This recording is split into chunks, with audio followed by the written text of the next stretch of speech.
Start your journey on the Grey Ogre Games Invitational for 2017. Everyone stands a shot to qualify for the championships by participating in our daily and monthly events leading up to the seasonal qualifiers. Earn points by playing the format of your choice, and you might find yourself vying for a piece of the $5,000 prize pool. Follow the action through our extensive video coverage on Twitch and YouTube. For more information, visit greyogregames.com/invitational. Start playing today to earn your spot in the Grey Ogre Games Invitational.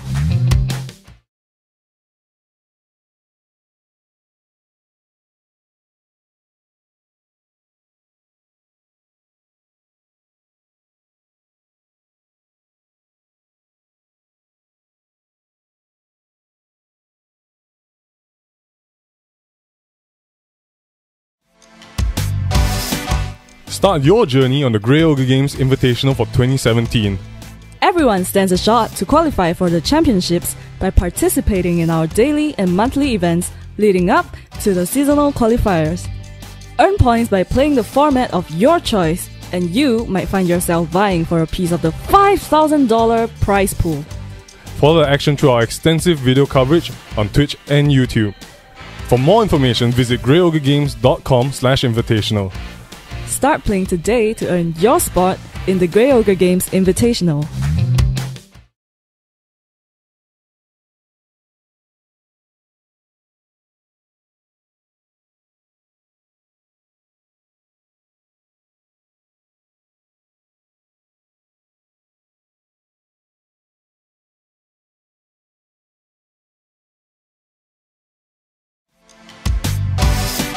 Start your journey on the Grey Ogre Games Invitational for 2017. Everyone stands a shot to qualify for the championships by participating in our daily and monthly events leading up to the seasonal qualifiers. Earn points by playing the format of your choice, and you might find yourself vying for a piece of the $5,000 prize pool. Follow the action through our extensive video coverage on Twitch and YouTube. For more information, visit greyogregames.com/invitational. Start playing today to earn your spot in the Grey Ogre Games Invitational.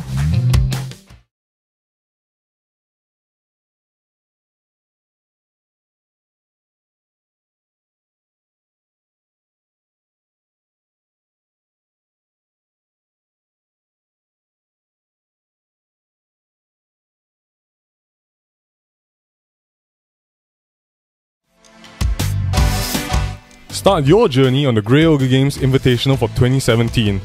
Everyone stands a shot to qualify for the championships by participating in our daily and monthly events leading up to the seasonal qualifiers.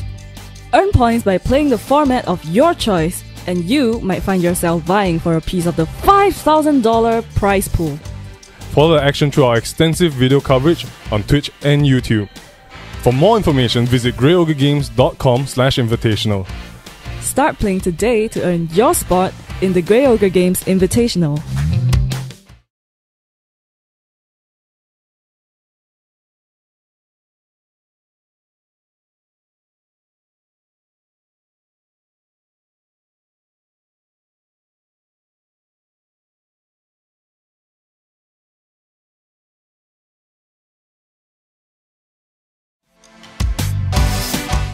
Start your journey on the Grey Ogre Games Invitational for 2017.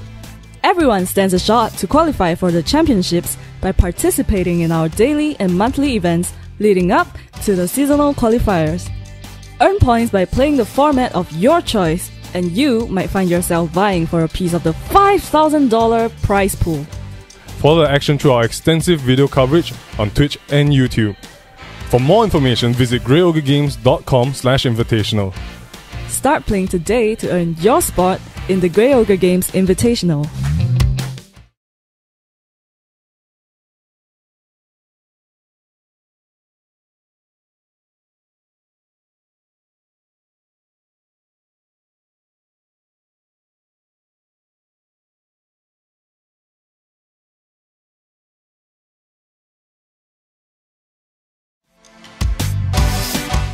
Start your journey on the Grey Ogre Games Invitational for 2017. Everyone stands a shot to qualify for the championships by participating in our daily and monthly events leading up to the seasonal qualifiers. Earn points by playing the format of your choice, and you might find yourself vying for a piece of the $5,000 prize pool. Follow the action through our extensive video coverage on Twitch and YouTube. For more information, visit greyogregames.com/invitational. Start playing today to earn your spot in the Grey Ogre Games Invitational.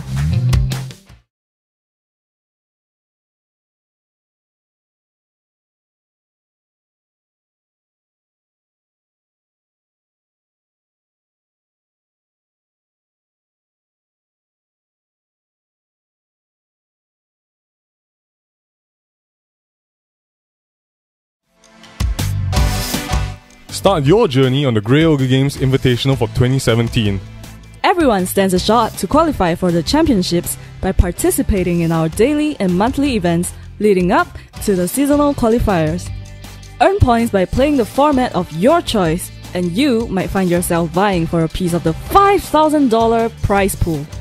Follow the action through our extensive video coverage on Twitch and YouTube. For more information, visit greyogregames.com/invitational. Start playing today to earn your spot in the Grey Ogre Games Invitational.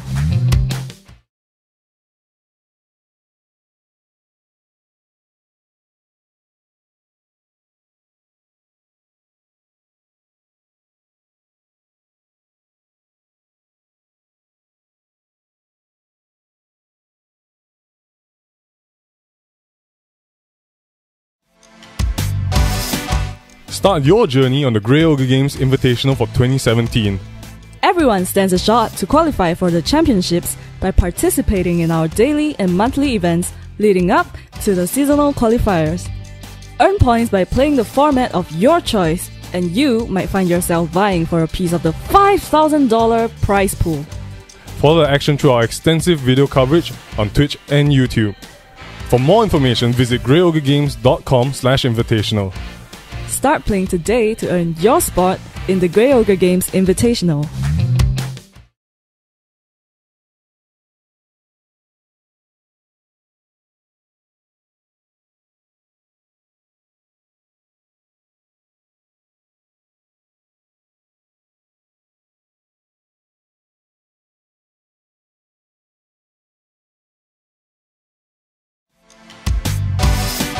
Start your journey on the Grey Ogre Games Invitational for 2017. Everyone stands a shot to qualify for the championships by participating in our daily and monthly events leading up to the seasonal qualifiers. Earn points by playing the format of your choice, and you might find yourself vying for a piece of the $5,000 prize pool.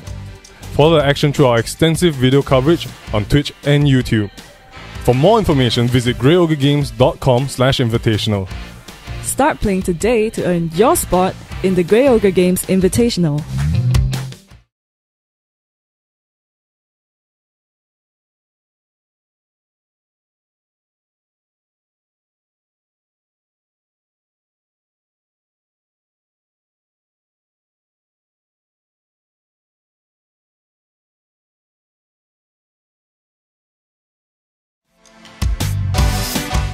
Start your journey on the Grey Ogre Games Invitational for 2017.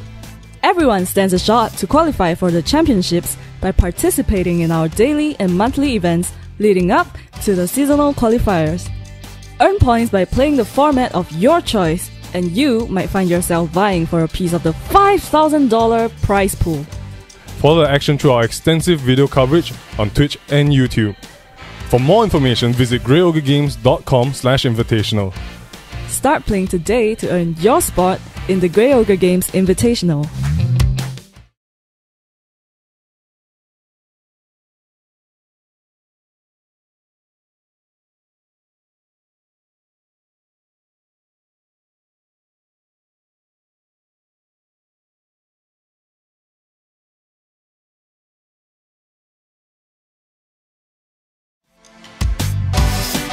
Start your journey on the Grey Ogre Games Invitational for 2017.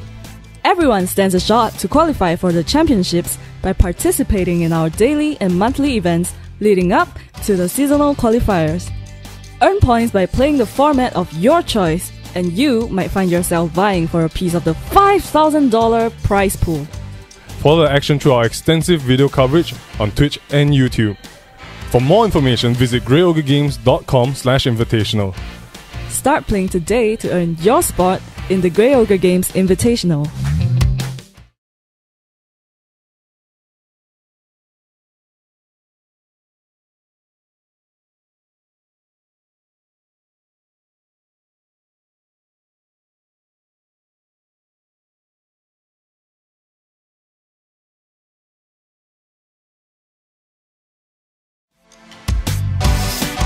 Start your journey on the Grey Ogre Games Invitational for 2017. Everyone stands a shot to qualify for the championships by participating in our daily and monthly events leading up to the seasonal qualifiers. Earn points by playing the format of your choice, and you might find yourself vying for a piece of the $5,000 prize pool. Follow the action through our extensive video coverage on Twitch and YouTube. For more information, visit greyogregames.com/invitational. Start playing today to earn your spot in the Grey Ogre Games Invitational.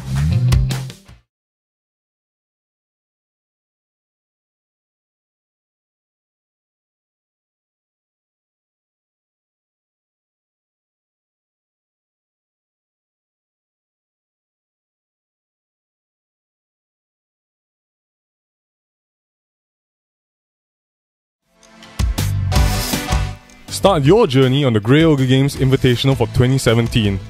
Everyone stands a shot to qualify for the championships by participating in our daily and monthly events leading up to the seasonal qualifiers. Earn points by playing the format of your choice, and you might find yourself vying for a piece of the $5,000 prize pool. Follow the action through our extensive video coverage on Twitch and YouTube. For more information, visit greyogregames.com/invitational. Start playing today to earn your spot in the Grey Ogre Games Invitational.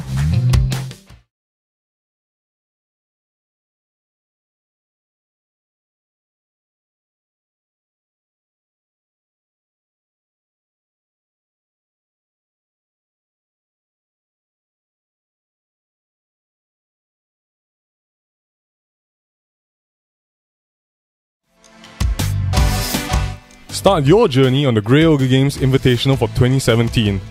Everyone stands a shot to qualify for the championships by participating in our daily and monthly events leading up to the seasonal qualifiers. Earn points by playing the format of your choice, and you might find yourself vying for a piece of the $5,000 prize pool. Follow the action through our extensive video coverage on Twitch and YouTube. For more information, visit greyogregames.com/invitational. Start playing today to earn your spot in the Grey Ogre Games Invitational.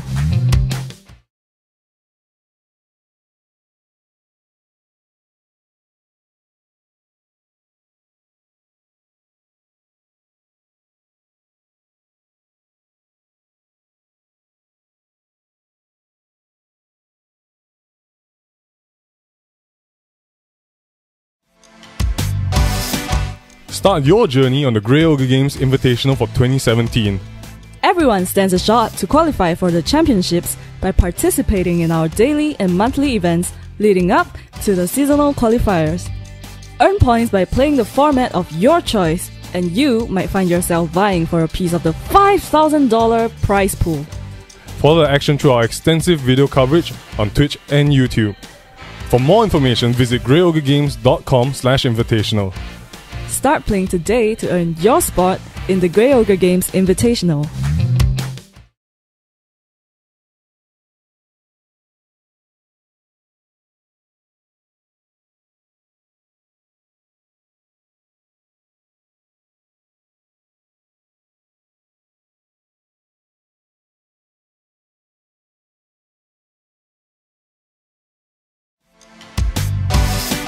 Start your journey on the Grey Ogre Games Invitational for 2017. Everyone stands a shot to qualify for the championships by participating in our daily and monthly events leading up to the seasonal qualifiers. Earn points by playing the format of your choice, and you might find yourself vying for a piece of the $5,000 prize pool. Follow the action through our extensive video coverage on Twitch and YouTube. For more information, visit greyogregames.com/invitational. Start playing today to earn your spot in the Grey Ogre Games Invitational.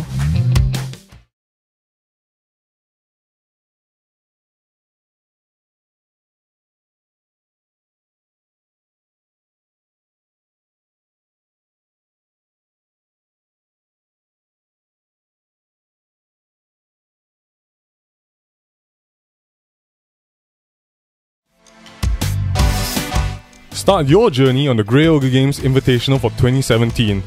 Everyone stands a shot to qualify for the championships by participating in our daily and monthly events leading up to the seasonal qualifiers.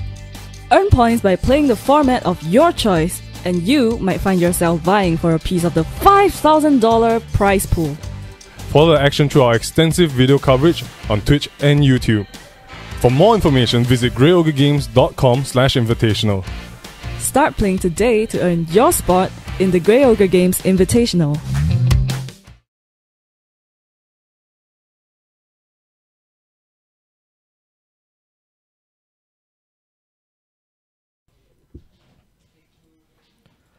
Hello everyone and welcome to our weekly modern tournament here at Grey Ogre Games. My name is Mick, I'm your host for tonight.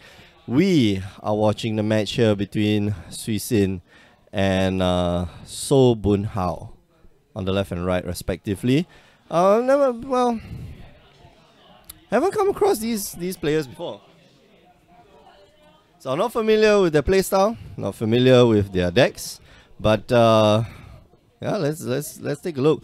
Bun Hao looks like he's playing a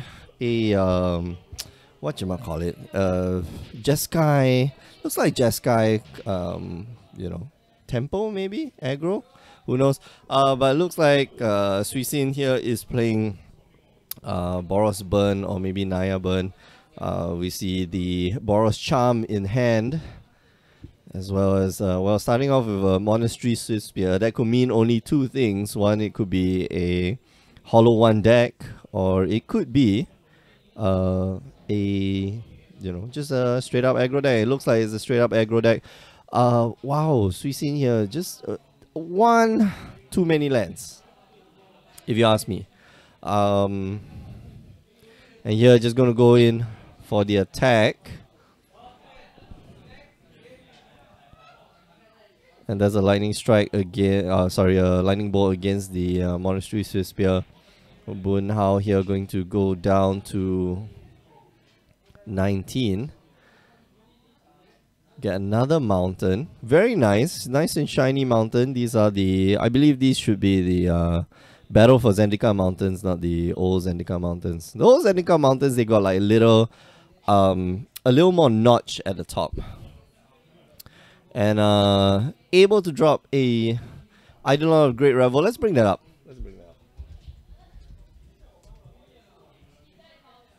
This is one of the quintessential cards you have to have in a burn deck.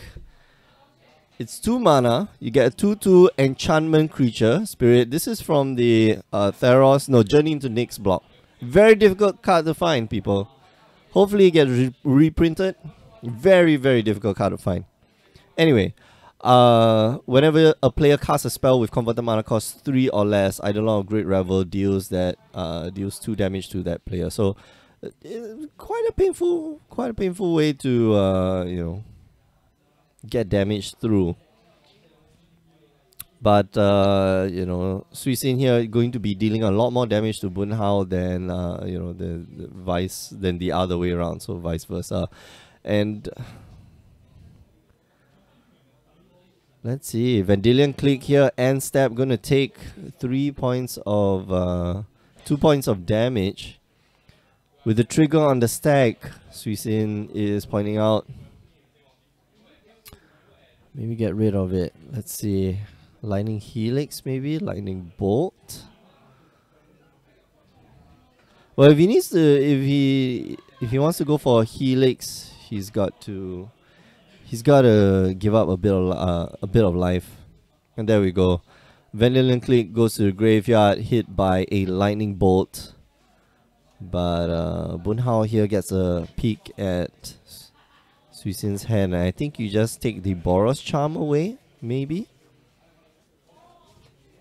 And choosing not to crack the Bloodstained Maya there, that's a pretty good move, because right now something's going to be put at the bottom of the deck, and he takes the Lava Spike. That's interesting. Oh, that is a nice draw. Very nice draw. But he takes the Lava Spike here. I like that Sui Sin here didn't break or didn't crack the Bloodstained Maya, because You know, right now his one of the better cards are at the bottom of the deck, and you know, he gets to shuffle his deck and thin out the deck at the same time. So that's a pretty good effect. This shuffle effect thing. Untaps with the Eidolon, Great Revel, gonna probably swing in and see what's the damage. Bunhao here, okay, lays the land and swings in.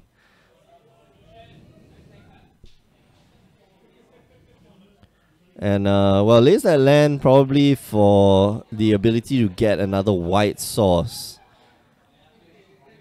And here we go, Restoration Angel. Able to block the Eidolon before blocks. Maybe he should just let it block, and then he can Lightning Helix the Restoration Angel. But he's got another. I mean,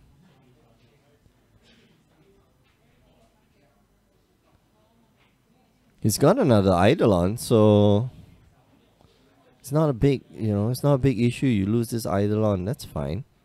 Alright, so goes to blocks the Eidolon of Great Revel. It goes. And there's 2 damage on it.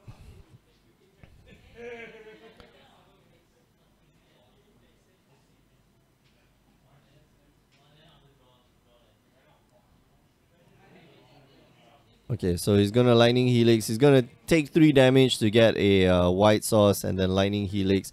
But he's got to reveal the Lightning Helix from his hand. Well, if that doesn't happen, I will step in. Card's a little sticky.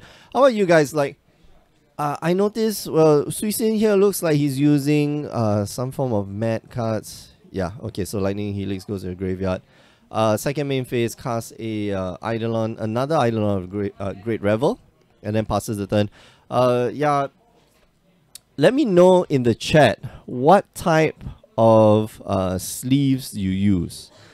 And if the chat keeps working tonight, that's one of the, you know, that's one of the issues that I've been having. The what you call it, the Facebook chat keeps freezing up, and so I can't read most of the things that you guys are sending me on Facebook. So I apologize if it looks like I'm ignoring you, but if you want like consistent chat, you know, and I you know, I advocate it because I'm lonely tonight. There's nobody else here, you know.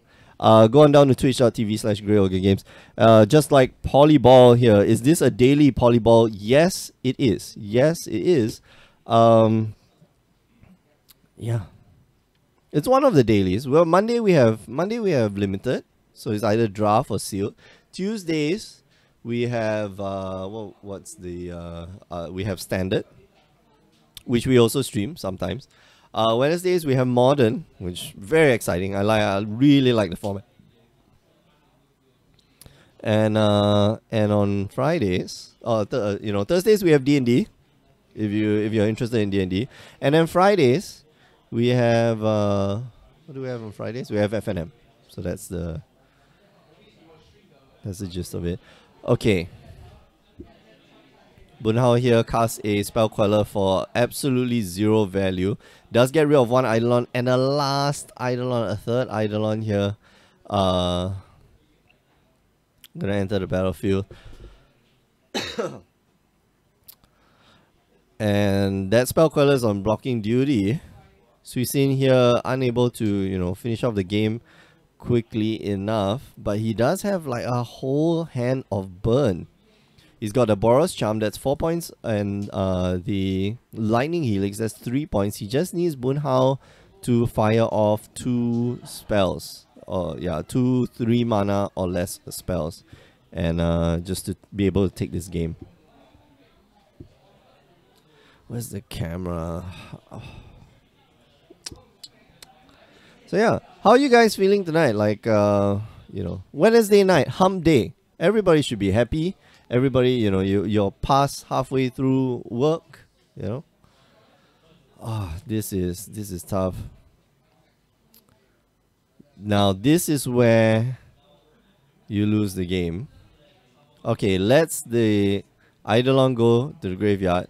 Gonna do you 4 points of damage. Now he knows about this. He knows about the Boros Charm. Yeah, I'm gonna take 4 points of damage. And he's got to suspect that there is... there's another spell in Suisin's hand. So Bunhao here just makes the fatal error of just tapping out. Well, I don't think that Snapcaster Mage was called for. I think you could have just left the cryptic command up. So Bunhao here forfeiting that game a little bit. Suisin takes it 1-0 with the aggro deck. I like how the both players are pretty calm and collected. They're planning out, and they are they're very patient with the moves. This is not slow play. This is just being thoughtful, just making sure that you're making the right move at the right time. Alright, they're going to sideboard. Winston saying hi. Oh, Winston, hello. Man, long time no see, man. Where have you been? Actually, I think I know where you've been. But welcome back to Singapore. Glad that you're back. And hope to see you, hope to see you playing soon. Yeah, I have none of the... Well, I have some of the cards that you put up on that list. So, yeah. Alright, if you just joined us, you're watching the weekly Modern tournament here at Grey Ogre Games. It's called More Than Modern. My name is Mick, I'm your host for tonight, and as you can see on the screen, this More Than Modern is part of our invitationals, like Polyball mentioned the other day. The dailies. This is one of the dailies where you can earn qualification points, and this Saturday, in the afternoon, 12 PM, we're gonna have our seasonal qualifier, our final seasonal qualifier of the year, that will determine not just the next 2 slots. First and second place get automatic invitation to the championships, but will determine another 8 slots for the championships. So, it's up for anyone to guess, like, who's gonna be in. We've got Jeffrey, we've got Jeffrey, we've got Reeves. They're from the first seasonal qualifier. Then we've got Pichun and we've got Ikai. Ikai is playing here today, and they're from the next seasonal qualifier. And then after that, we're gonna have another 6 players from that pool. Okay, so from the the SQ, we're going to get another 2, the champion and the runner-up, to join the championship, which will be on January 21st. I believe that's the date. So save that date. Make sure that you come down and watch. Is the qualifier modern? I'm coming back to Singapore today for vacation. Lynn Chalice, unfortunately, the qualifier is not modern. It's standard, and the qualifier is by invite only. I'm sorry, but you can come. You know what, Lynn Chalice, come down and come to Grey Ogre Games. Come and host the show with me. How about that? I'm gonna put it up to you. Anybody who wants to host a show with me, if you think you got the chops, or if you think you're a fun person to be with, or you think you just like watching magic, come on Saturday and join me. 23rd of this thing. 23rd is a Saturday or Sunday? Today is the 20th, 21st, 22nd, 23rd. Yeah, 23rd is a Saturday. So come on down. Yeah. So yeah, I call out to you. Come and join me. Anyway, where was I? Yeah, I was talking about the championship. So we're gonna get the 6 places. So first and second for both for all 3 seasonal qualifiers, and then another 6 places, which are the top 6 QP earners, or sorry, CP earners, championship point earners. And then finally we've got the under 15, under 21s, and the and the newcomer. Okay, so those are up for grabs. Those are still up for grabs. Okay, under 21, I think the race is between Jason Low and Ilham Rizki. I think so. Those are the 2. But Ilham is just a beast, honestly speaking. All right. Suisin here. Turn one, Goblin Guide. I like that. Just aggressive. I think he's got a pretty aggressive hand. Just 3 lands, enough to do all the damage, like all the damage. But he beats him with the Goblin Guide, which reveals a Prairie Stream. Sorry, not Prairie Stream. Is it Prairie Stream? Praia Inundeta. I forget what's it called. Anyway, so yeah, here lays a tapped land, and off the top, that's a Vendilion click. That's not going to be very useful right now. And I don't know of Great Revel on Bunhao's side. So let's see. Inspiring Vantage, yeah, that's Inspiring Vantage. Well, no, I was talking about the blue-white flooded stream, flooded prairie. What am I talking about? Flooded prairie, yeah. Flooded prairie stream, I think, maybe, I don't know. Man, I haven't held cards in a long time. Actually, no, I just held cards on Saturday. It was GP Singapore. Anybody in the chat here went for GP Singapore? It was fun. It was fun, but it was a bit small. I felt. I don't know about you guys. Please feature Glenn Gordon Ang next if he's playing. Thanks. That's super right. Maybe we will. We'll see. We put up table 4 for the feature match, but unfortunately this week table 4 happens to be exactly what you saw last week for round 1, which was Meng Xuan and who's Meng Xuan's opponent? But yeah, it was Jun versus what is Meng Xuan playing? The Kiki Court combo. So yeah. Caster reading Facebook chat. Yes, Kelvin. Until the chat freezes, I'll be reading the chat. Jerome saying, hi Mick, where's Jason? Unfortunately, Jason's not here. So nice. I like that you're learning this week that you should also acknowledge Jason, but he's not here. He's in Bali, having a great time. Wow, Bunhao, while I was looking away, Bunhao here taking a massive beating. Yeah, this is not fun. He's losing life like there's no tomorrow. Okay, so in response, he's going to Lightning Helix away the Eidolon of the Great Revel here. And Suisun might actually just Lightning Bolt his Eidolon just to prevent that life gain. There is a possibility that might happen. And I think he should, like, in all honesty,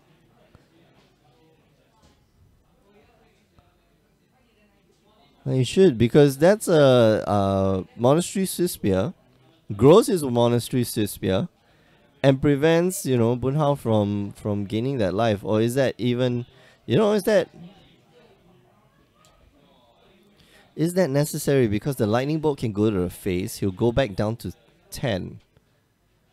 Lightning Bolt can go to a face, goes back down to 10. Well, you're back at 0. It's okay. I think you let it go. And then Lightning Bolt the face. Yeah. Let it go, he gains 3 life. So Bunhao goes up to 13. And then gonna Lightning Helix you.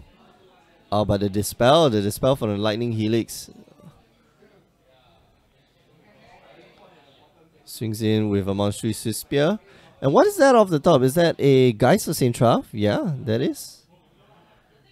Hits him for 4 points of damage. Geyser Saint-Trav, but is there any more lands? I believe there are, but they're all Halo Fountains and a steam. There's two Halo Fountains and a Steam Vents. Does he really want to take that damage?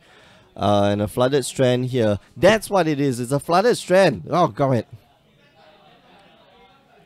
Good morning, Mr. Nilson XN.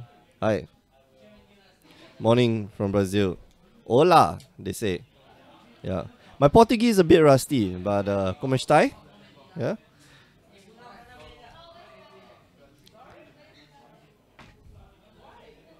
I like that.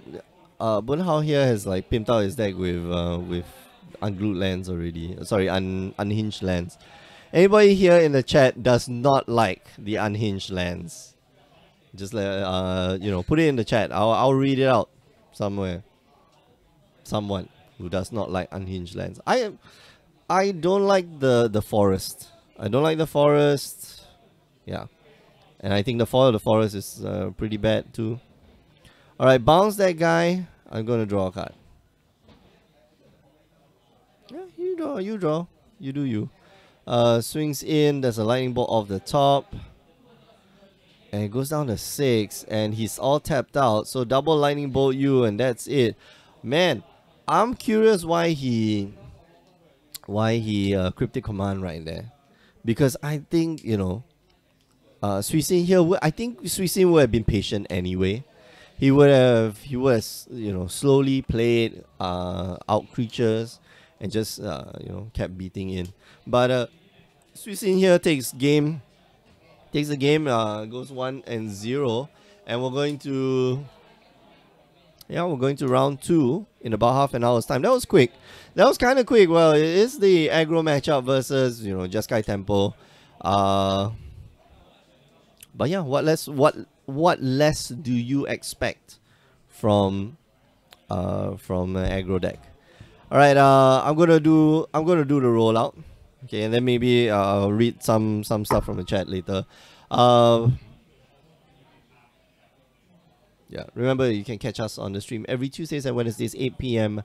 Singapore time, twitch.tv/GreyOgreGames. You can catch us also on Friday if you like this new game called Final Fantasy card game. I love it. It's so fun. It's a great game. If you miss a stream, it's okay. Just head on down youtube.com/GreyOgreGames. Watch the stream or watch the replays from there. You can also watch the stream from there as well as Facebook. And last but not least, if you want to find out more about our invitationals, head on down to GreyOgreGames.com this Saturday. We are going to have the finals for the final seasonal qualifier for the year. So we'll hope to see you there. All right, let me put on a replay. So yeah, let me put on a replay. Then after I'll go through some of the stuff in the chat. Let's see what we have last week. Last week was a fun time. Last week was great. We talked about McDonald's and stuff. But I don't have James this week, which is kind of unfortunate. Where is this? Round 2? Yeah, round 2. There we go. Hello. Okay. Let's see what's in the chat. I think unstable lands are only good if you are playing mostly basics. They look so weird beside normal lands. Yeah. Nah, I don't know. I just don't like the forest. So anyway. Alright, I'm gonna leave you to the replay. I'll be right back. Don't go away. Break. I'm gonna take my opportunity to go to the loo. Cause yeah, I need to break some stuff. Kevin here on the left and Darren on the right. I think I got the names right. Darren looks like, well, didn't really get to see through his deck, but might be playing Storm here. Blue red, yeah. See that Izzet Signet, or maybe not Storm. Could it be? Anyway, Kevin looks like he's playing. Well, from last week we know he's playing Mono Blue Tron. Yeah, I was about to say he's on. I thought I'd be really clever by saying he's on Mono Blue Tron by just playing an island, but he is. I mean, last week remember, like he was playing Mono Blue Tron. Okay, so this is Serum Visions. Draw a card, Scryty. Well, it looks like it could be some sort of maybe Jeskai Tempo deck. I don't know. We'll find out. Yeah, exactly. Well, if he was playing a Jeskai Tempo deck, it's very strange for him to play a polluted Delta. Of course, I mean, like, budget constraints and the card availability is something to think about as well. There we go. Although he's got foil full art. Oh man. So. Ooh. Oh man. That bling, man. That bling. Darren obviously hasn't had enough time to buy unstable lands yet. Yeah. Hang a second. All right. Said opt. Whoa. So opt. So this is not like some Storm deck, unless like Storm's trying to go off like end step, which rarely happens. You can find our conversation about opt in Modern a couple of weeks ago. Oh, we went in depth into it. But is that a... So it looks like blue-red control. I don't think there's any or blue-red tempo, blue-red fairies maybe. Well, usually traditionally it'll be black and I was about to blue say, fairies, and right? for control, you really want white to be your color because of the choice. you know get sweepers, path to exile. Yeah. And we've got we'll see Vendilion Clique. Yeah, I Vendilion believe, Clique. which is Let's bring it up. Yeah, it does get counted. I mean, like it does get counted by the Condescend. yeah. And this is the Modern Masters 2015 art. Yeah. I like it. I like this one more. I like this art more. The selfie stick one, right? Like all of them. Like she's holding out. The one in the middle is holding out the selfie stick. Bubbles, Buttercup, and I forget what's the... I didn't actually know that's what it looks like now, but now you've said it, it does look like they're holding a selfie stick, yeah. Yeah, and they're all like interesting. posing, like, hey man, look at me. Like one's like bending low and then looking up the camera, like supermodel type. Yeah. I'm sure that in the art description at Wizards of the Coast they said, make it look like they're holding a selfie stick. Yeah, exactly. Yeah. I mean, three of them. They're not taking a selfie. It's taking a Wi-Fi. That's what they call it now. Is that what I don't even know what that means. Yeah, it's like a we are taking a selfie. Oh, I see. Okay. Yeah, kids these days. Kids these days. I don't know. The new Fandango stuff. Yeah. Truth or Dare, Mr. Jeffrey Chan saying it's Blue-Red Breach. Maybe it is. Well, it's a control deck at the end of the day, right? Somewhere. Yeah. Whoa. Wow. Okay. Oh, so he's playing. Right, so he's playing the Blood Moon deck. Okay. Yeah. Never mind. We are dumb. We don't know anything about Magic. Well, it's this is a Blue Moon deck. Yeah. Right. And maybe the basic island should have given that away. Well, yeah. I mean, not just the basic island, like the second basic island is like. Yeah. So this is probably. So basically, So give us an overview of the Blue Moon deck. Okay, so Blue Moon deck, basically you play one of the cards that wins you, that ought to win you a game. So on turn 3 you want to slam Blood Moon. That's it. And we'll bring up Blood Moon on the screen. Yeah, so you can Blood see Moon. that. Okay, so Blood Moon transforms all non-basic lands into mountains. It's like a better art. Do not like that art. You do not like that art? Absolutely Wait, I not. want to see what's it. No masterpieces. It's please. okay. No no Amonkhet invocations. All right. Let's I like the Let's keep antiquities or the dark. Let's keep our magic civilized. Yeah. With no capital letters everywhere. All non-basic lands are now basic mountains. Well, they're not really basic mountains. The rules have been updated. All basic non-basic lands are mountains. They are actually non-basic. So if you have like a Yawgmoth on the battlefield, and then somebody drops a Blood Moon, your Yawgmoth turns into Yawgmoth, Tomb of Urborg, mountain. That's it. That's what it says. That's what it will say. Yeah. Okay. So yeah, and Blood Moon is going to be very good against a deck that wants to play lands that tap for 2 and 3 colorless mana. So yeah, but Darren here needs to be able to draw the Blood Moon, and not being able to make his land drop this turn means that he can't play that Snapcaster that he just drew, as well as play a counter spell. But Kevin here just can't seem to assemble Tron. Yes, I thought not, sir. Thought not, sir. Number 2 hits the battlefield. So Darren constrained on red mana as well. Only has the steam vents and 4 basic islands. Yeah, but he can get it soon. I don't think and obviously once Blood Moon comes into play, he probably wants islands to play the blue spells in his deck. Yeah, you're playing Cryptic Commands, man. It's tough. Okay, so the other part of Blood Moon. So once you land a Blood Moon, basically you constrict your opponent from casting spells, from basically playing Magic. And if you tuned in like maybe 2 or 3 weeks ago when we were talking about like how you play vintage shops, where rule number 1 is if you can prevent your opponent from playing Magic, you do that. And then your opening hand rule number 2 is if your opening hand doesn't do what rule number 1 says, you mulligan. So, you know, this is exactly that. I'm just going to prevent you from playing Magic by playing Blood Moon. And there's a red deck. There's a red deck auto win deck, which is, you know, Blood Moon. What's the other spell? Ensnaring Bridge, and what's the XX spell? Chalice of the Void. Chalice of the Void. Yeah. So these 3 spells, like, just, you know, just punish your opponent for playing Magic. Like, they will prevent your opponent from playing any form of Magic. You know, it hits all the decks. So, you know, this is just one aspect of it, and then from there you just control your opponent. You know, drop your you have your remands, you have your cryptic commands, you have your mana. I think some versions have mana leak, and then you basically wait it out until you get your what's that thing called, the Battle Skull. You know, and you just wait it out until you get Battle Skull, and then you know, you just start beating. That's all you do. It's really all you do.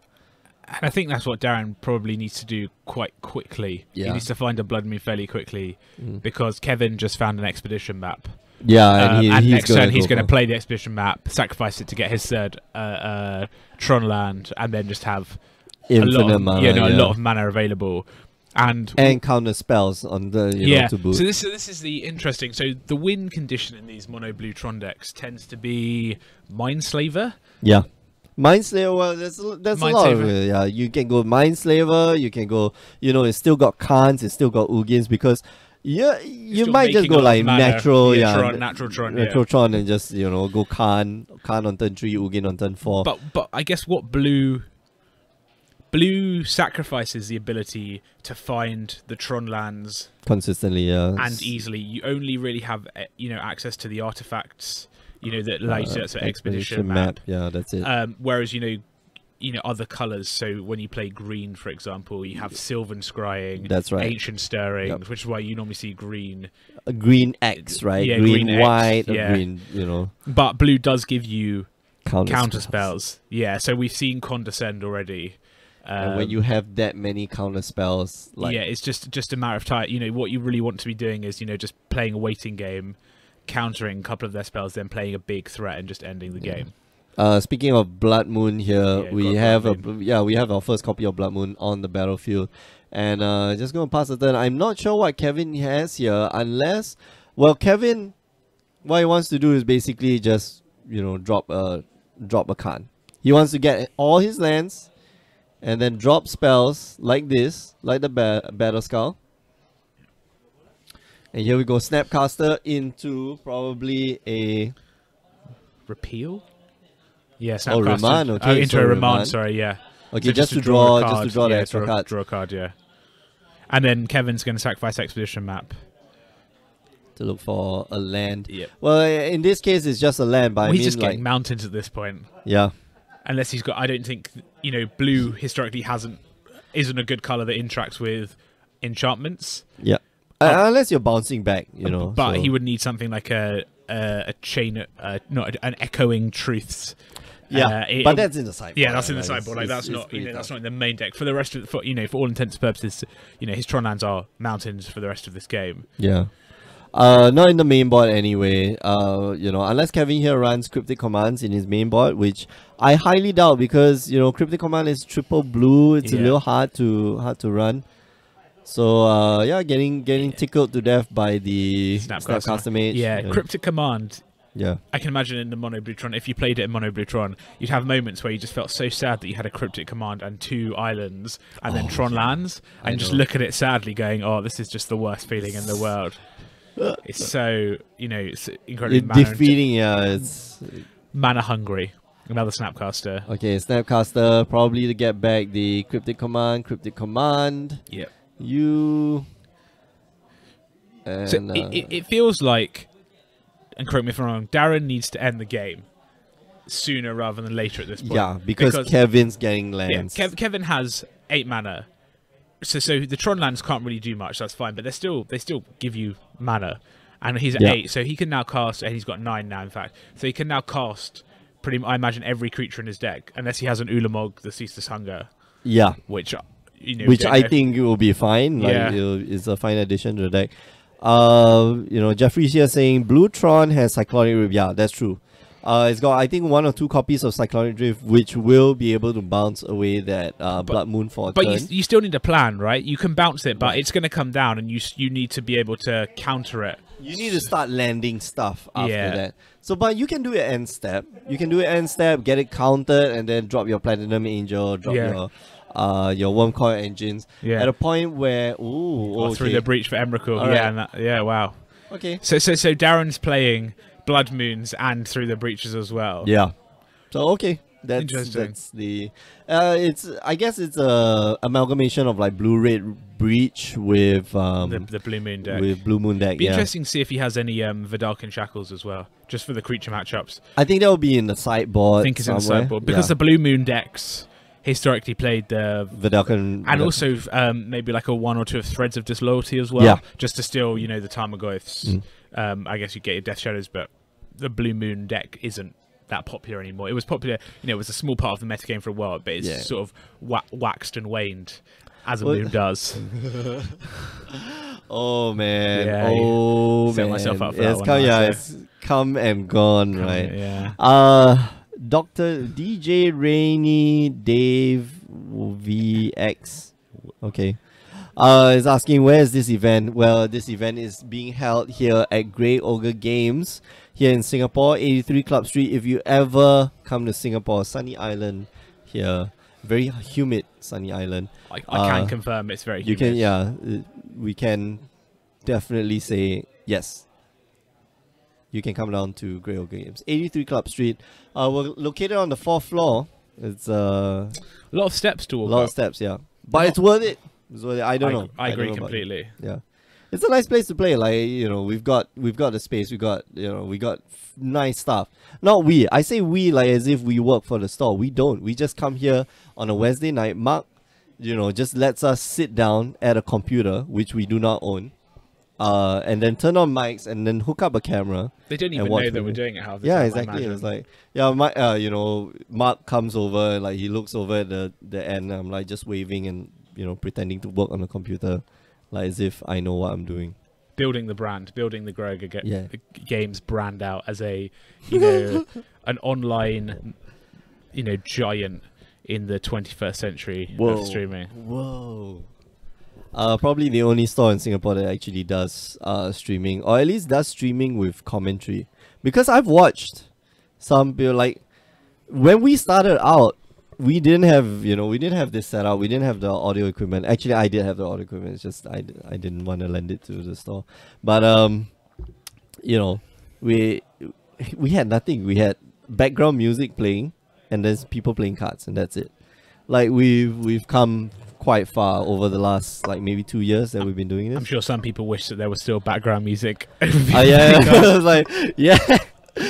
play your podcasts. Yeah, they're like, all we want to do is watch Modern, and there's these annoying people talking about McDonald's, and hey, McDonald's and Modern starts with M, and so does Magic, so they're all related.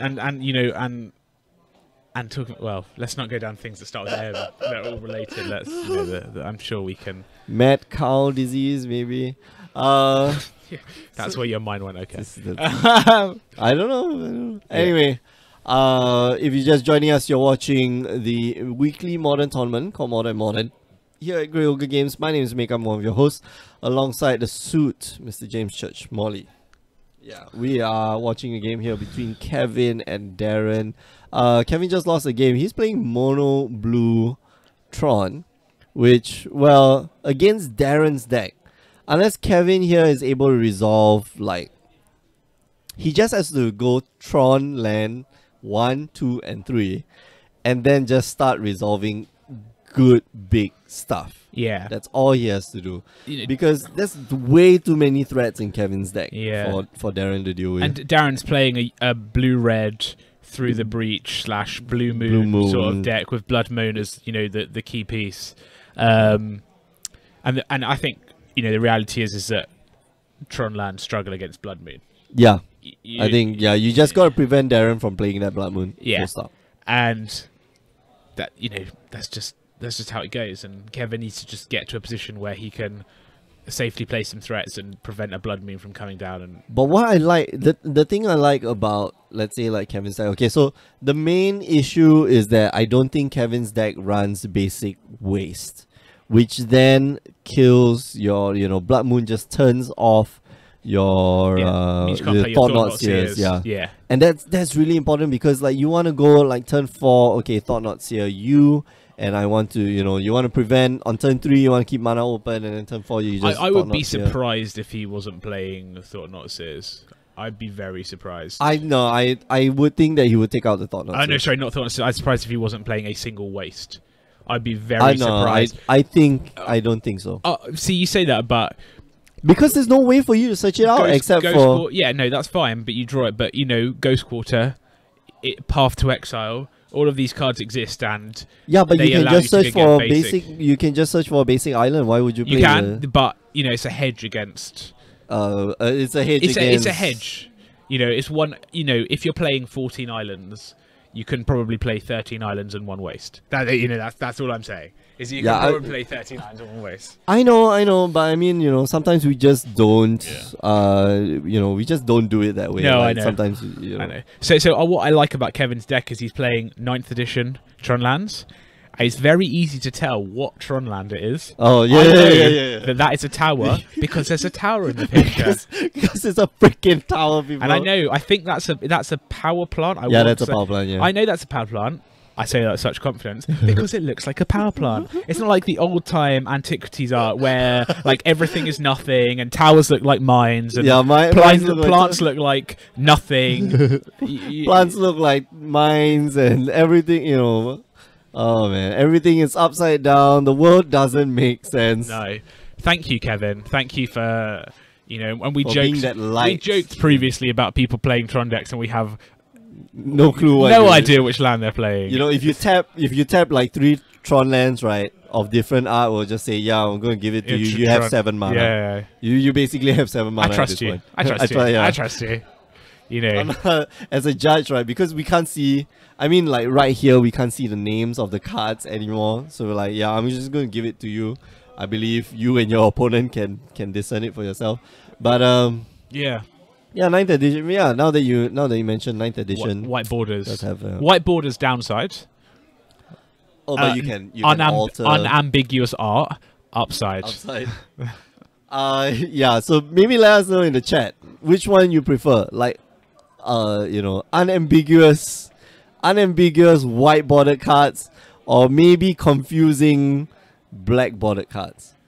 And I will say this: if you're at GP Singapore and you think you like the black border cards more, happy to bring some non-matching Urza's lands in Japanese, and we can test you, and we'll see how much you like afterwards. We'll see how much you like them afterwards. If you think that's the right decision, then by all means. It's like we have like a little quiz show. We just like flash it out loud. Okay, what's this? Yeah. What's this? Bonus points. Who is the artist? Who's the? Oh man. Yeah. Who is the artist? I've got no idea. No idea. Christopher Rush, for all we know. Probably. I assume he just drew every single Magic card for the first 10 years. Blue Tron plays repeal in main board. Oh yeah. It takes care of Blood Moon. Yes, and they don't run waste. Usually no big Eldrazi. So, like I said, seems strange that they don't run wastes. It's crazy, right? Because they have. You can spare that one land. So what your mana base is probably going to be is maybe 22, 23 lands. You play your 12 Tron lands, then the rest are islands. Yeah. But presumably your blue spells aren't that mana intensive. You're not going to play anything that plays double blue, because what you really want is the Tron lands and then a single island. Yeah. So the hedge of playing a basic waste. Small thing, right? It's just a small loss. I assume that 1 in 1,000 or 1 in 100 games, you draw your basic waste when you want to draw a basic island. But that's the tension that every deck faces when they build their mana base, is that you have to give something somewhere. So interesting. So I've had a conversation with a few friends of mine. He is the control player. Like, of all people, like, I trust his judgment of control decks, and he was playing against mono blue Tron, and they were testing games. So here, two of my friends, they were testing games against Mono Blue Tron. And once Mono Blue Tron gets lands, once they get ahead of you in mana, there's no way you win that deck. Like, there's too many counter spells, especially if they got like the colored mana. They've got like some blue mana and then Tron lands. Yeah. Like, there's no way you get hit. Maybe that's why they don't run the waste. Interesting. Like, you have to have that blue mana. You must have that Maybe, one blue mana. I'm sure there's a well-written thesis on the internet somewhere that I just haven't seen about the mana base. Interesting. Darren here, young Pyromancer. Gonna condescend away that young Pyromancer. That's got to be a sideboard card coming in against. Yeah. You know, I don't think he's playing Pyromancer mainboard. No, I doubt it. But well, I think I like it. I he think can I go like wide, it. yeah. So young let's talk about it because all right. young Pyromancer when it came out, it was, we'll bring it up on screen. Yeah. So one in a red for a 2/1. There we go. And it says that whenever you cast an instant or sorcery spell, create a 1/1 red elemental creature token. Yeah. Now, when this card came out, people were thinking, "Wow, this is it. We're going to break this. You know, this is the new hotness. This is the center of a new paradigm of modern." Well, I play Pyromancer, and then I play spells, like, and I get incremental value, and I beat you around the face. Never really worked out. And I see the other thing, people talked about it as the completion of the sort of one and a blue, one and a colored mana creature cycle, where you had like Tarmogoyf, Dark Confident. They're not a cycle, but they're like creatures, like impactful creatures across like one and a blue. One and X, so Snapcaster Mage, Tarmogoyf, Dark Confident, and the one I think was Talia. Okay. And so you have these really powerful creatures for one and a color, and then suddenly you have young Pyromancer. It's like you have young Pyromancer, and it's like, oh, it's only an uncommon, and it's uncommon for a reason because well, you can get blown out by some things, and I don't think Modern is a space where you can just totally abuse this card. I think you want to play it in Legacy, because you need spells. It's not a non-creature spell. It's instant or sorcery. So what you really want to be playing is young Pyromancer, and then playing loads of things like Brainstorm, Ponder, Lightning Bolt, super cheap spells that just pump out 1/1 elementals, and you just get incremental advantage from your spells, which are already very good. Unfortunately, Modern, the ban list, has been created in such a way that blue isn't allowed to have much fun. Oh jeez, look at that. Yes. 2 mana, tap 2 lands to produce a Worm Coil Engine. I love it. Oh my goodness, yeah. This is what happens when you let Tron, get a hit.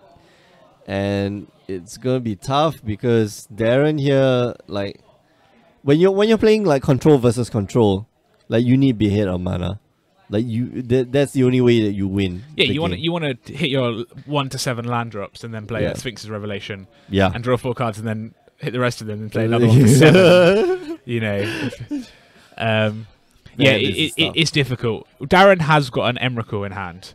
Yeah, but he needs to resolve a breach. He does. But there's a backdoor win for him there if he can get through the breach and he can resolve it. Okay, I'm just going to. But even then, like, I say that, but even then, Emrakul and then. No, Emrakul can end the game. Like, Emrakul just basically ends the game right now. Oh man, this is. Again. I feel this is a mistake because. All right. Oh, a braid. Okay. I actually don't like this move. I don't like that he abraded here. So you're giving Kevin a 3/3 worm with lifelink and a 3/3 worm with death touch. You're giving Kevin 2 creatures to sacrifice. Oh, okay. It follows up with a lightning bolt. So lightning bolt, yeah. Okay. Because that's what I was going to say. If you split the worm coil engine, when Emrakul, if it comes into play with Annihilator 6, you can sacrifice 2 of them, and then 3 islands and a redundant Tron piece, and then you'll still have land available to follow up. That's right. Yeah, you can just go you can just you still can cast your Khans, you can draw a land and then lay a land and cast your Ugins. Don't play that many Ugins. I don't think the mono blue version plays Ugin. I think I'm wrong, but maybe they do. But whatever it is, like, you still have your Tron lands intact, and that becomes a problem. Yeah. Let's let's see what's the... Yeah, so Relic of Progenitus exiling a card from Darren's graveyard. Alright, and he gets rid of, I think, a lightning bolt or something. It's interesting that Kevin brought in the Relics of Progenitus as well.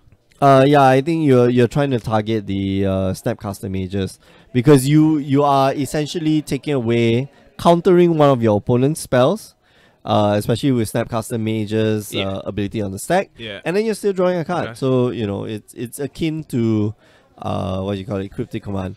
Okay, bounce a creature and counter the target spell. Yeah, so that's the bounce second a token, then counter the Wormcoil Engine. Wow, Not bad. That's pretty good. That's pretty good. That's for knowledge here. Gonna draw 3 cards, and what does he end up discarding? Lands, maybe. So Thirst for Knowledge, draw 3 cards and then discard 2 unless you discard an artifact or a land. Artifact. Just discard discard an artifact, artifact, yeah. So discarding. Repeal, I think. Yeah, and an island. All right, so even more Tron lands Yeah, now. Kevin has all the mana he could ever want. Yeah. It's also to fight against Emrakul in some instances when you know, you're supposed to sacrifice it at the end of turn from what's it called, through the breach. Yeah. Now that you just exile the entire graveyard. Although Darren, you know, is stuck on lands, he really needs to through the breach here, I think, for this one. Yeah. He needs to try to resolve something. All right, so upkeep. So upkeep World Core Engine. Yeah, so Kevin is using Academy Ruins there. So we'll bring up Academy Ruins, and basically it's, you know, 1 blue to put target artifact card from your graveyard on top of your library. Yes. So those Wormcoil Engines going back on top of the graveyard. They are never going library. away. Yeah. They're never ever going away. And you know, Darren is just gonna run out of gas soon because you can just recur. You've really got to, you know, exile those Wormcoil Engines, because otherwise every time you kill them you're going to make 2/3/3 tokens, and then they're going to go into the graveyard and Academy Ruins is going to get them back. And even if you do kill them, like Academy Ruins gets them back. Okay. Start the cycle over again. So here you go, Wormcoil Engine. So I assume it's going to be Snapcaster. Yep, Snapcaster into Cryptic Command. There we go. Yeah. So, don't tap the Academy Ruins. It's tapping the Academy Ruins. Okay, alright, okay, so he's going to exile the entire graveyard. So this is what we were talking about, like, I'm going to exile your entire graveyard here, and take away your Cryptic Command before you can cast it. So, and then draw a card on top of that.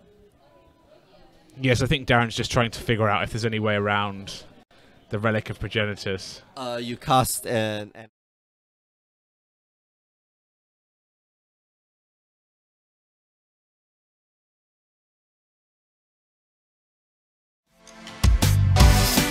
Start your journey on the Grey Ogre Games Invitational for 2017. Everyone stands a shot to qualify for the championships by participating in our daily and monthly events leading up to the seasonal qualifiers. Earn points by playing the format of your choice, and you might find yourself vying for a piece of the $5,000 prize pool. Follow the action through our extensive video coverage on Twitch and YouTube. For more information, visit greyogregames.com/invitational. Start playing today to earn your spot in the Grey Ogre Games Invitational.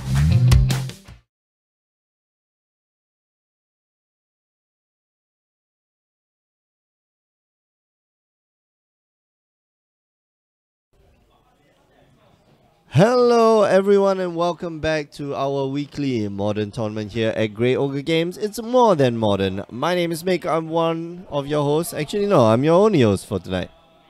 You're stuck with me. Anyway, we're watching the match here between Brian Lim and Lim Ke-yu. Not related, by the way. I believe Brian should be running Burn. Well, we saw Burn last game. So, I don't know. The tables are picked at random.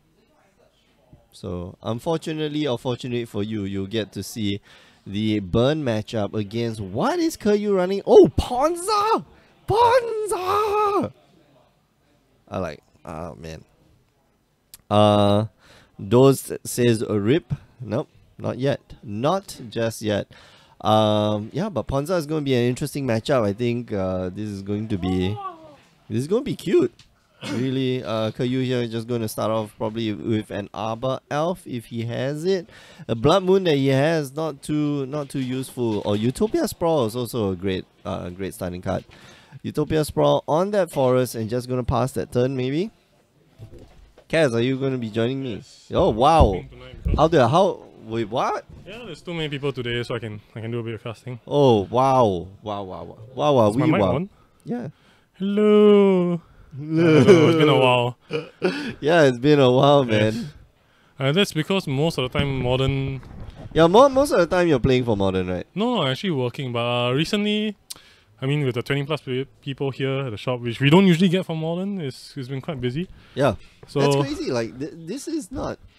What has happened? How come there are like 20+ people? You know the reason? Because I watch Standard, and if you're playing different flavors of vanilla, you know, if you're playing, like it's kind of boring after a while, right? I mean, we're gonna have to SQ. I'm very sure that, like, out of the top 8, it'll be like 3 to 4 teamer energy, like maybe 2 Sotai or some weird energy. Yeah. Oh, then maybe that one crazy guy with the mono black deck. Yeah. So I think it's getting boring for a lot of players because most of the players I know at the shop play both Standard and Modern. Oh yeah. And you can definitely tell, you know, they're more interested in Modern because Standard has been so stagnant. It's been stale, yeah. It's been stale for quite a while. Like Ixalan didn't really introduce any real archetypes to the new metagame, so that's right. It's just been different flavors of vanilla all the way. So so great, right? Yeah, I mean, like I'll be happy to see Madhu vehicles again. I remember like 6 months ago I was complaining about it.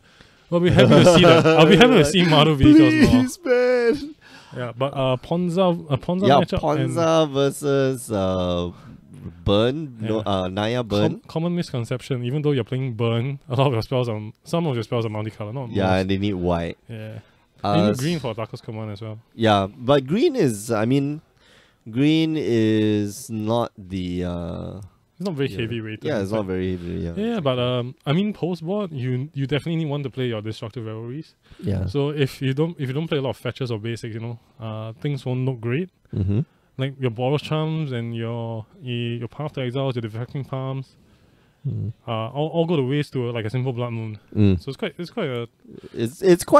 still effective. It's still effective. Yeah. But every time I look at Ponza, I feel like this deck shouldn't exist because it's too fast. No, it's just that kind of deck where it's like the kid at the playground who has the newest toys, and then like not only does he have the newest toys, he goes around breaking your stuff. Like, haha, you're poor, you can't afford this, then you break your toy. I mean, they just destroy your land, then they stop you from playing Magic. It's sort of like Bluetron. But that's Bluetron doesn't like strip you of lands. Yeah. But Ponza is the mean kid. Like, I'm gonna destroy all your things. Yeah, I've had such. I think I played with Joe's Alan. Joe's alive. Yeah. Yeah, I mean he's a nice guy, but he was playing Ponza. And oh my goodness, this deck is just. It's gross, right? It's gross. Like I stripped him off his hand. I was playing Sotai that day, I think, and then he just stopped at like Stormbreath casually. I didn't have a counter spell. I was like, oh well, I guess I'm dead. You know. Oh man. Yeah, that's what I like about Ponza. Like Ponza just prevents you from playing Magic, and if there's one thing that can win you the game, it's basically making sure that your opponent just doesn't win. Yeah, I think the way to progress in terms of skill level in like the older formats, not only just modern, is to play fair decks. You play like Jun, you play Abzan. You learn the mechanics well. You learn the combat. You learn how to.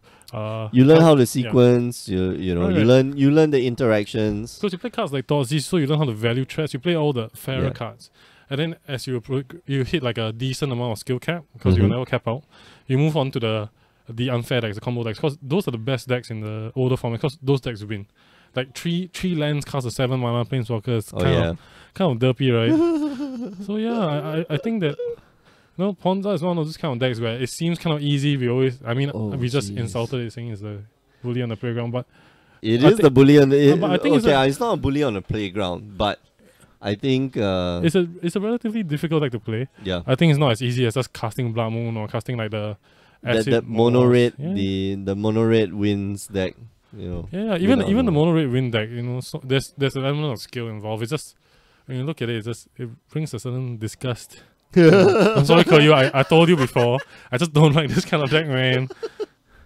Hey, man, do you remember playing back in what's that? Like Urza block and stuff like that. No, like man, turn 2 Stone Rain you. Oh yeah, that was, Red green, like it is red green Ponza. I've heard of all it over before. again, It's quite a bad time, and that's the thing. So like, right now, as long as he can find a way to kill the Storm Breath, I mean, it's pretty safe. Oh no. Yeah, no, he did kill. He got rid of the Storm Breath, double Searing Blaze. Yeah. And that man, Caillou, took like 6 to the face, and he can't cast.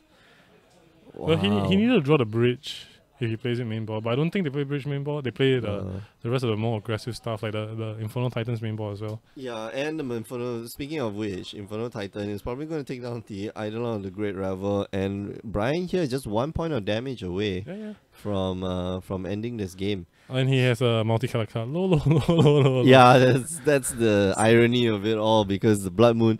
Well, you think like the Naya deck, the Naya Burn deck, like doesn't really. Yeah, you think the require- land base is resilient, but a lot of I mean, like we say, some of the key spells are multicolored. Yeah, exactly. And wow, another Second Boros Charm. Can you hear the what's that music, like the cantina, that kind of No, dirty music? the silent. What do you call the it? smallest violin in Yeah, the world. world's smallest violin. Yeah, but this Primeval Titan's gonna wreck things up. There's a chance that he has a 2-turn clock on Brian. Yeah, get rid of the. Just attack and pump into it and just, hope for the best, because you have 1 life. If he has the burn spell, you're dead anyway, right? Yep. And you have to go for it. I mean, like, there's no reason why you should be blocking. And I hope Caillou just doesn't block here. He has to go for it. Yeah. And then cast all his creatures, as many creatures as he can. Because all Brian has to do is just point a burn at Caillou's face, and then the game's over. Caillou has to make the call now, I think. He can't just hang back and chill with the Titan thingy to block. Yep. He's got to feign 1 more draw step from Brian. So 2 to the... 2 to the Goblin Guide, Yeah. and then rest to the face. I'm surprised he didn't palm, because... No, you don't have to pump. I mean, like, it's irrelevant if you pump. It's still a 2-turn clock.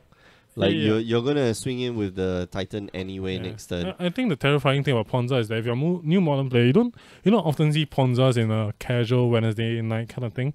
Oh, yeah. You see it like a PPDQ, you see it at like a GP, but rarely do you see it at casual night, because you get beat up by playing Ponza. It's like you go to the smoking corner, it's like, hey guys, why you all here? But there was no land destruction that round. Only Blood Moon. And Blood Moon, like, still very effective. Even in what we, in our perception is like a mono red burn deck, We see Eidolon of the Great Revel, we see what you call it? We see Goblin Guys, Swiss Goblin Spears. Guys, Swiss Spears, and lightning bolts and rift bolts and stuff like that. Yeah, but Cass, you were saying, some of the heavy hitters need white or need that second color, especially post sideboard where they get destructive revelry. You need that green. You so need Because that green. if you start playing bridge and then I'm not sure about the full Ponza like sideboard list, but some of them I've seen some amount of bridges inside. Yeah. If he does land a bridge, you are basically stuck with only your bolts and your rift bolts, and that can give him a lot of time to cast like a Storm Breath monstrosity and smack him a few times. The worst part of playing the normal vanilla Naya Burn is that they don't have a lot of basic lands. Basic lands, yeah. You cover have up. 0 basic lands in the deck. I think, you have 0 Yeah. basic lands. That's it. Unlike my deck, because I'm not rich enough to get the rest of the lands, the ones I lent to the shop. But yeah, let's update the score here. Damn. Is that our Twitch chat? Yeah, that's our Twitch chat. Oh. But there was, that's, that was round 1? Yeah, that was round 1. That was actually the replay. And the replay, like, people put a lot of things in the chat. Let's put a topic for discussion on the chat. What's I can't think of any modern cool topics. It doesn't have to be modern. It doesn't even have to be magic related. In fact, last week we were talking about McDonald's and how I still hate McDonald's for doing that toy switcheroo thing. A toy switcheroo? What are you talking about? Oh, okay. Hey, don't get me started, please. Please. We talked about it already. Only thing that was once bought like the small toy, like the Ice King. She got the Ice King one. Yeah. And it's like the ping pong that you shoot the thing. know. I was supposed to. I wanted to get the BMO one. Yeah, she wanted to get a Beamer one too, but she couldn't. It rotated out before it even rotated in. God knows what happened, but there was no BMO. Haters gonna. I So mean, McDonald's, you better like isn't work this on like your the- processes. Isn't this like because- the Monopoly game thing like McDonald's always does? No, they are supposed Hey, to circulate. so the they're bloody supposed to thing. circulate just like how they're supposed to be like the blue card, like the Raffles or like the Monopoly blue rare. No, property. that's understandable. That's like a rare. No, but like a super rare. Do you remember any of the winners? Yeah, Because I sure don't remember anybody winning those things. You know. Nobody announces the winners. I don't pay attention to who's No, supposed but to be you know, winning. I see the newspaper quite often. I don't during that period of time. I don't remember like, oh, It so doesn't and so come has on been the paper. redeemed. You know why? Because no one wins. Hashtag secrets. Yeah, I don't think anybody really wins. It's just like this. Okay, this is how I imagine it. When life is Uh, like that, no. This is an out of context example, but since this is a Magic stream, I can imagine if I'm Watsy and then my employees are asking for a bonus, year-end bonus, and I have a couple stacks of RPDQ and Raku promos. Like, these are worth $100 each. You know, Okay, maybe I slip. Give it out as a bonus. Yeah. So the same with the BMO toy and all these all these lottery things. Maybe. No, the BMO one, like, dude, it was supposed to come out. Yeah. It didn't come out. Yeah. So like all the employees like, hey man, my grandson or my grandkid likes them BMO toys. Maybe I can have one. But they're on carousel. Yeah. Somehow people are are the selling McDonald's them. employees selling them? Dun, dun, dun. God damn it, you. The conspiracy goes deep. I'll get my BMO toy. Yeah. Yeah. Anyway, if you're just joining us, you're watching our weekly modern tournament here at Grey Ogre Games. It's more than modern. My name is Mick. I'm one of your hosts alongside the magic god, Cass Ang. What's up? You guys will never lose your nicknames. I hate Never. that. Why can't it just be Cass Eng, the guy? No. The guy, you know, No. normal guy. No, because and I didn't even come up with this nickname. That's how infuriating it is, or that's how amazing it is. So yeah. What, Danny? What are you doing? Hey, you're not supposed to get outside help. You're not supposed to get outside help. Get lost. I'm gonna DQ Danny. Can you go to this thing and just like DQ No, him? just giving like a stern warning against Stern him. warning. No, this is not stern warning, man. This is outside of this unsporting conduct. That's MTR 4.3, I think. Damn, then Unsporting conduct. we just been like, 4.1. Minor unsporting conduct, and then outside assistance. Tournament shit, am I rules. gonna get affected? Because that's my deck. Yeah, I need 10 more. both of you Oh shit, gonna son. get the. Gonna get a whip. Okay, here we go in round 2. Brian starts off strong. It's Goblin not, guy. it's not a burn deck unless you see like a turn 1 Swiss Spear Goblin Yeah, guy. exactly. Like God damn it, I hate the card. Even though I have it, I hate it. I hate both of it. It's such a terribly unfair card, you know. Like, come on, man. Even if it gives you the land, which is kind of balanced, it's still 2 1 points. mana for 2/2. Yeah, 1 mana for 2/2. Hey man, we used to pay like 3 mana for 2/2 Grizzly Bears. Yeah, I Actually, I know. remember the bears. But Those weren't grizzly bears, dude. Those are grey ogres. Hashtag grey ogre games. Blue Diamonds MTG say write an angry letter. I think I will. I will go and mention to McDonald's. Maybe they watch the stream. If they watch last week's stream, like they'll where understand is my our anger. BMO Where's toy? my BMO? Damn. Yeah, that whole string of expletives. Damn, I mean, Utopia Sports is it's well earned its wireless value. This Utopia What's Sports. it? Utopia Sports? Yeah. It's such a good card. I'm surprised it hasn't been reprinted, man. Like there's zero reprint. Let's bring up. Yeah, I Utopia don't think Sports. there's been a Masters reprint of Utopia Sports. There we go. I think the main primary reason it hasn't seen a reprint because it's common, and Yeah. it's right now it's not in high demand. It's not like let's think of another common that was like an uncommon like Mishra's Bubble like that. That is a reprint. When an uncommon goes up to $50 and hasn't been printed in like 10 years. You know? Utopia Sports is what? That's been 12, 15 years ago? Yeah, Utopia Sprawl is a. How old is this card? Oh, jeez, what's wrong with the? Oh, man. You see, Facebook, come on, work on your chat. Like, it's Yeah, ridiculous. they mostly only care about the other stuff. Yeah. But yeah, I think Sprawls has not been really high demand. And It's not demand, but I mean, like, it's a fantastic card. Oh, he's gonna wreck some land. Is it? Destroy the land. Are you destroying the land now? Lightning bolt. Okay, get rid of your dude. Yeah. I think Oh. lightning bolt. You. We're going for Whoa. No, what's that card? It's not. Searing blaze, right? No, what's the card on Caillou side? I can't see it properly. Where? In his hand? No, Arbor Elf, dude. Oh, okay, that's Arbor Arbor. Elf. Yeah, this is how Whoa. Joza wrecked me. So he double Utopia Sport was mountain forest, and then he just went turn 4 like Storm Breath, and I was like, like when. So I came back to play Magic during the Terrace block, and Storm Breath gave me so much terrible nightmares. Like every time, like you want to cast your Elspeth Sun champion, like, you know what if he has a Storm Breath, man? Then you cast it and like, damn it, he has a Storm He has Breath. a Storm Breath. They He has always a Storm have it, Breath. man. God damn it. They always have it. It's magic, man. Okay, Lava Spike so he's brings Kiryu down to 9. Like Brian just needs 3 burn spells, which actually has he in does hand. have. Once a land. He has 6. He has 6 points, so he's missing another 3 points. Mm-hmm. But this is pretty close. I think I'm not sure what the Ponza can bring in against the burn matchup though. Oh wow. Okay, so Kiryu's going to try to go for Primal Command, gain 7 life, Wow. and then do something. He's always gonna search for. He can Ataka's Command. Yep, Yeah. that's the one. Yeah, he has So to. maybe let's bring out Ataka's Command. The Okay, so for 4 modes, you choose 2. Yeah. Opponents can't gain life this turn. Great. It deals 3 damage to each opponent. No targets. they put a You- land. Yeah. Put From a land your from hand your into- hand on the play? battlefield. Okay, sometimes relevant. I think it is relevant. And creatures you control get +1/+1 and reach. The land mode and the reach was more useful inside the standard package during that point of time, I believe. Yep.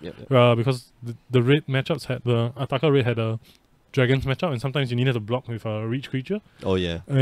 But in modern, more or less, you want this as a skull crack, but the possibility of the other modes are also very important. Yeah, I mean, like, putting a land from your hand onto the battlefield. If you, I don't think people play what's the Siege one? Rhino?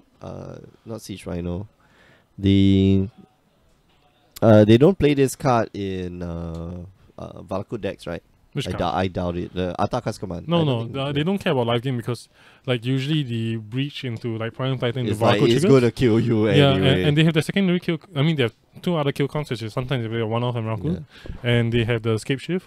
So you don't care about them gaining life because usually there's enough lands to combo off and kill your opponent. Yeah, but that land, that land option is like, it's okay. I guess the relevant matchup that can kind of make sense is the Soul Sisters matchup or any combo infinite life kind of deck.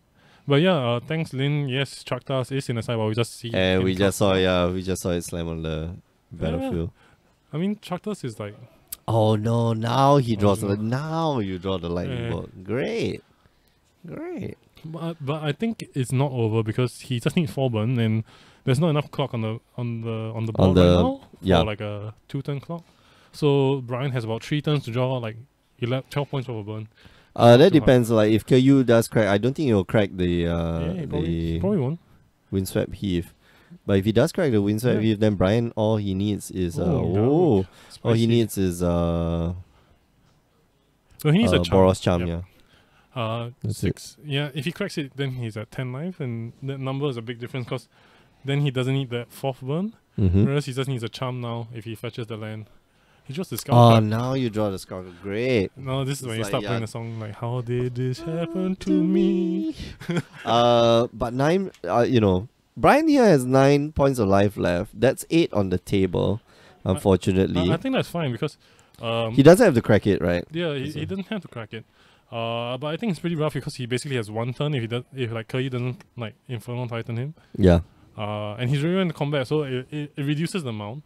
So we've seen Kiryu play both, so we know that there's a few ways he could die, but from the looks of it, he is going to just pass the turn, I believe.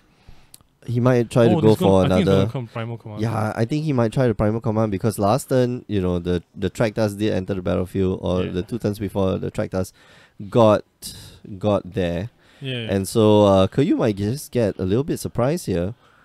But I think it's fine. It's the right call because you're playing gotta with try, no right? information, and the previous turn the Traktas resolve without the Skullcry effect in play. Yeah. So yeah.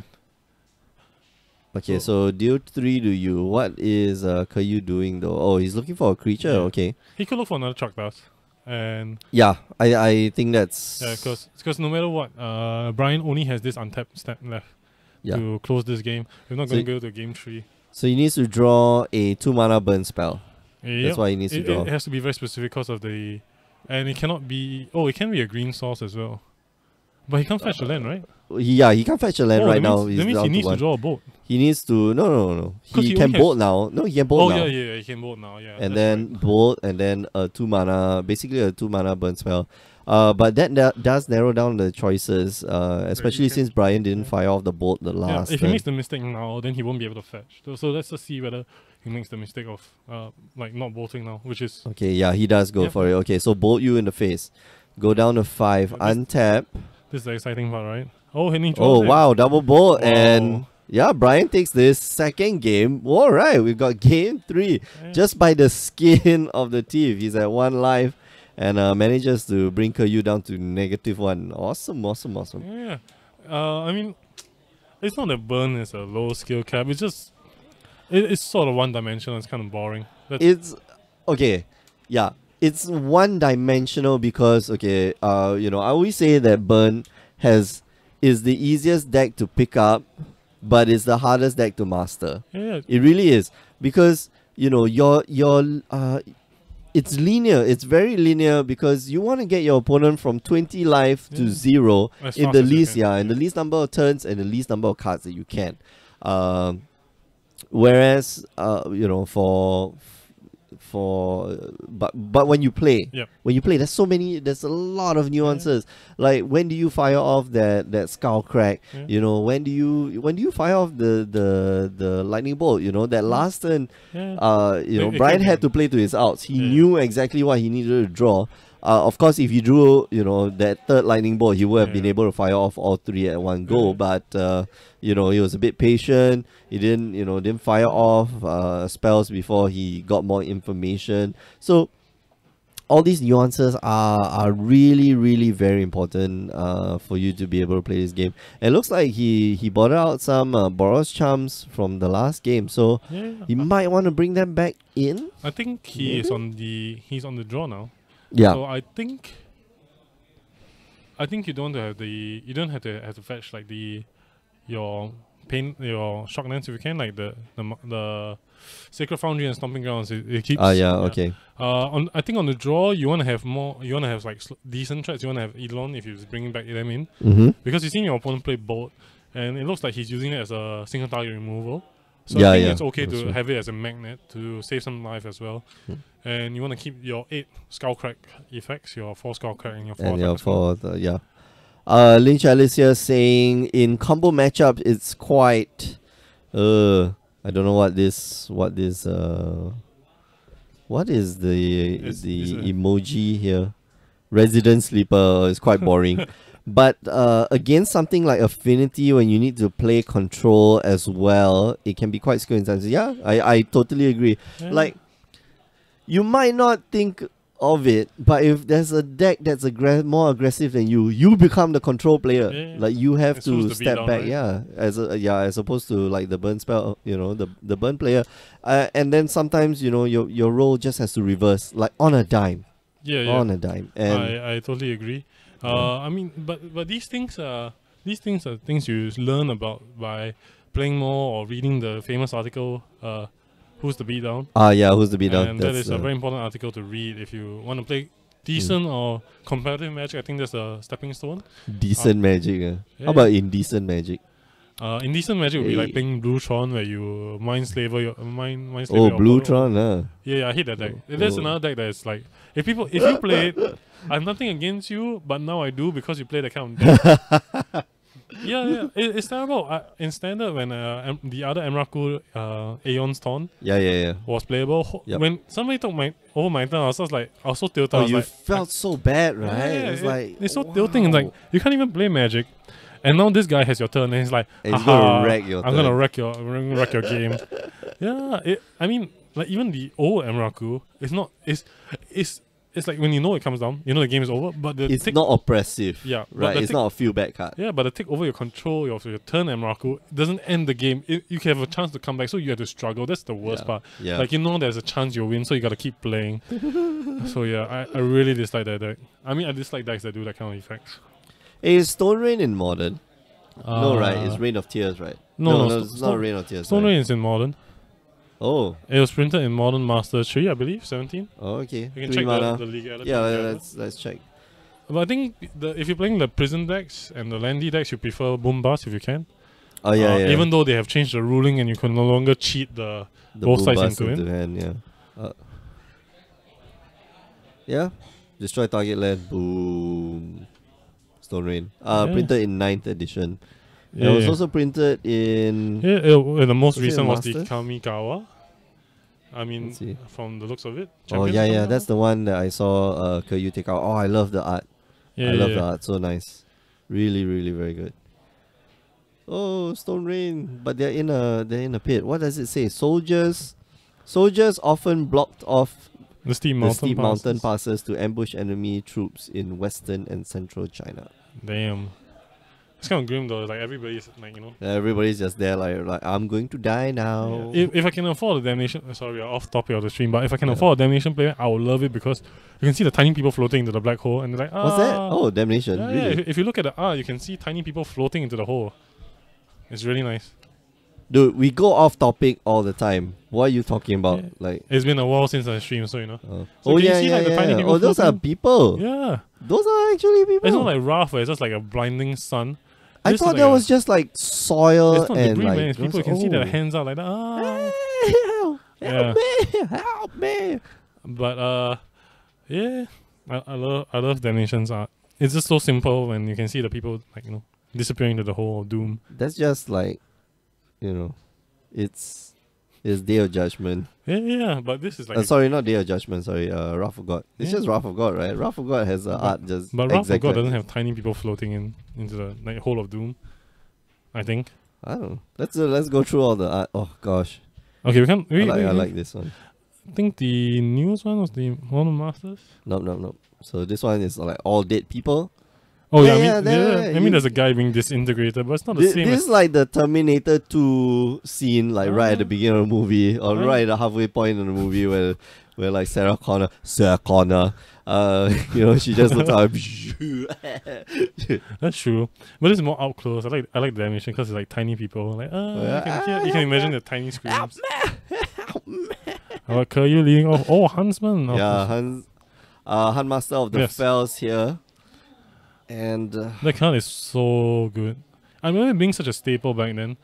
Seeing lesser play, I think, simply because of the deck choices available in Modern right now, and the other meta decks that you can play. For example, Death Shadow. You know. for example, Yeah. For example, Death Shadow is a pretty. I don't know. Something I think about Death Shadow, I want to say it's balanced, but I'm kind of. I'm pretty sure it's not. Brian here saving that Skull Crack for. Because Kyu is at what 5 mana now and could cast Chaktas.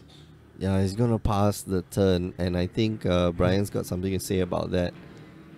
Huntmaster flips over. Huntmaster flips over, and I that think the is flip is not as relevant as the. that's the front side, right? Yeah, Yeah, yeah. So let's take a look at the flip side. Okay, so front side. Oh, I like this. I like this art. Where is this? Where This is from? the FTV transform art. Oh, I like. Yeah, but it's not cheap. The Delvers are like $10, I think. The new Delvers. Yeah, I'm not gonna pay $10 for like a 50-cent card, you know. Yeah, no, sorry, man, I'm not that rich. So the front side, I think, is the part that's relevant in this Yeah. game. I guess the thing is, he's hoping Brian can cast 2 spells without removing it. So in transform, he can, from the flip side, he can flip it back to Hans Master. Yeah. So the other side, okay, so front side gains you life, puts a 2/2 token on the battlefield. The other side is the one that's a bit scary. When it transforms into Ravager or Fells, it deals 2 damage to target opponent and 2 damage to up to 1 target creature that player controls. So yeah. In build is a decent remover and a good block. But you know, I think the thing is with cards like these is they are magnets. Knowing that Brian is probably gonna cast 2 spells, it's okay to flip it to the other side so that he can cast 2 spells, get it to magnet the burn spells, and just take the Swift Spear damage later Okay. on. Yeah, but Brian here, I think he's saving his Like the saving Skullcrack his effects spells, for the like the bigger life yeah, gains. exactly. So, I don't blame him.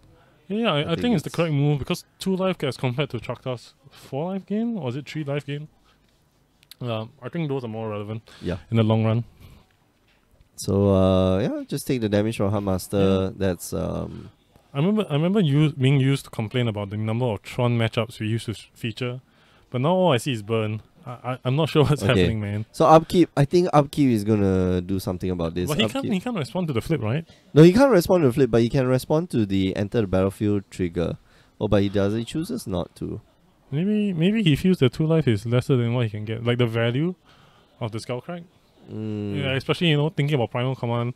Like maybe he's deciding between 7 life, 2 life, and the Chakta's life gain. Yeah, as but a- Primal Command is a sorcery, so at the end of that turn, I think you could just fire it off. Yeah, but Kalyu's going through the normal process where he's going through normal combat step, and then laying a land and casting a spell afterwards. So I guess it might hinder Brian's decision making point, where he wants to fire the Skullcrack to prevent the life gain instead, because it looks from his hand, not only is his lands limited because of the Blood Moon, but the spells might be multicolored, like the removal in his hand, Path to Exile obviously can't be casted anymore. Yeah. So I think he's really dwindled down the amount of resources he can use. Mm-hmm. Like I think this is such a bad trade because Kalyu's already gained a life. Yeah, And I know. Now he uses right. it to block and trade with a 2/2 wolf, which is horrible because your opponent still has a decent clock on you. Yeah, he's still got he's got a Fortune Clock. I mean, this is discounting that Kalyu might just have Inferno Titan in his hand, and brings it down to 6. Unfortunately, it doesn't have enough mana to I think finish him off. it's very bad on hindsight. If you know he was gonna flip and you're gonna block if he's gonna attack with the wolf, then you don't Skullcrack the flip. Don't? You don't Skullcrack the flip. The Oh, ATB. okay, yeah. Because if you're playing around the Primal Command, then you wouldn't even block. You just take the 2 from the wolf, right? Yep. Yeah. So I don't know. I think that wasn't the right decision. I mean, at least to me. I agree. I totally agree. So 6 looks like 5 mana looks like a Primal Command. And I think that's the game. that's Yeah. game. He can't come 7 back. yeah, 7 life is just way too much for Brian to because get there's back like in the game. three burn spells on average, or if not 2, 1 Boros Charm and X. Yeah. But you have Blood Moon in play, you can't fetch your lands, they're all mountains. Yeah, I mean, it's Ponza. So, yeah, that's right, suck it, burn players. That's all the times you threw your lightning bolts for your last spell in my face, as the last card in your deck is draw. That's cool. I'm not saying that I'm happy to see burn players lose, but maybe. well, to be fair, both decks are kinda, Burn versus Ponza. Like which one This do is- you hate This more? is like the Batman question, right? Like, which is more evil? I play decks which Ponza hits on more, so maybe I hate Ponza more. Okay. Because I play like Abzan, I play like Blue White Control. Right, the more like mana hungry Yeah. decks, yeah. When you play your Colonnade and it gets like Acid Mossed and Stone Rain and whatever you can name in that horrible deck, don't You feel just good. like let out this sigh of like Like, why, man? I just kind of want to play Magic. What's up, Miguel Fucuncio. Miguel Fucuncio. What's I up, think- man? Yeah, I definitely screwed that up. Anyway, it's the end of round 2. We'll come back with round 3 in about 20 minutes time. In the meantime, I'll put you on a replay. But before we go, just want to remind you that you can find us on the stream every Tuesdays and Wednesdays, 8 p.m. Yeah. And the SQ is Singapore coming time. up. And the Yeah, LCQ SQ is coming up this Saturday. So do tune in to the stream. Friday nights, we have our Final Fantasy stream. Yes. Final Fantasy! Still going strong.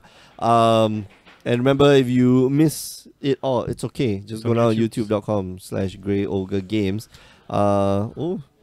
Hi from Italy. Hi, Evil Chuck from Italy. Hi, if you guys if we seen you at the Buongiorno. GP and you saw maybe you didn't see Mick but you play against him, but if you were from the GP, hi, maybe I saw you. Yeah. Maybe I saw you some stuff. Hi. Buongiorno. Yeah. I don't know. I don't know how to continue from there, man. Ci vediamo. We are going for a break. I'm not gonna be racist and say the only few Hey Italian man, words I know. I know Italian, I know Portuguese, and The only a bit of Italian words I Portuguese. know are like food related. Yakshimash. What? What? No, like Like no, I don't even- ravioli. Yeah, and like the And, different types of spaghettis. Yeah, man, I'm sorry. I'm fusilli. sorry. All right. We are going out for a while. We'll be right back, so don't go away.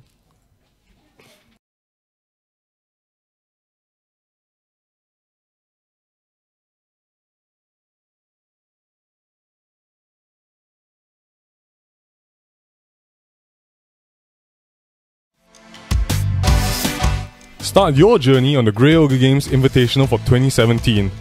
Everyone stands a shot to qualify for the championships by participating in our daily and monthly events leading up to the seasonal qualifiers. Earn points by playing the format of your choice, and you might find yourself vying for a piece of the $5,000 prize pool. Follow the action through our extensive video coverage on Twitch and YouTube. For more information, visit greyogregames.com/invitational. Start playing today to earn your spot in the Grey Ogre Games Invitational. Hello everyone and welcome to Modern. It's your weekly Modern tournament here at Grey Ogre Games. My name is Mick, I'm one of your hosts alongside the suit, Mr. James Church Morley. Good to see you, Mick. How are you doing? I'm okay. I'm tired. I'm prepping myself up. I took leave from work on Friday for GP Singapore. Are you ready for GP Singapore? You have signed up, sir. Absolutely not. I signed up 20 minutes ago. 20 minutes ago. Yeah, 20 you minutes made ago. that decision. Now you're in. You've made the investment. You're like, you're like, yeah. It's a sunk cost. I'm doing it. I'm going home after round 4. Already looking forward to it. Yeah. Already looking probably. forward to going home after round 4 at 6 p.m. because that's how long it will take. I'm pretty sure the minute I open my packs, like, okay, so, good players, they go in expecting to win the tournament. Yeah.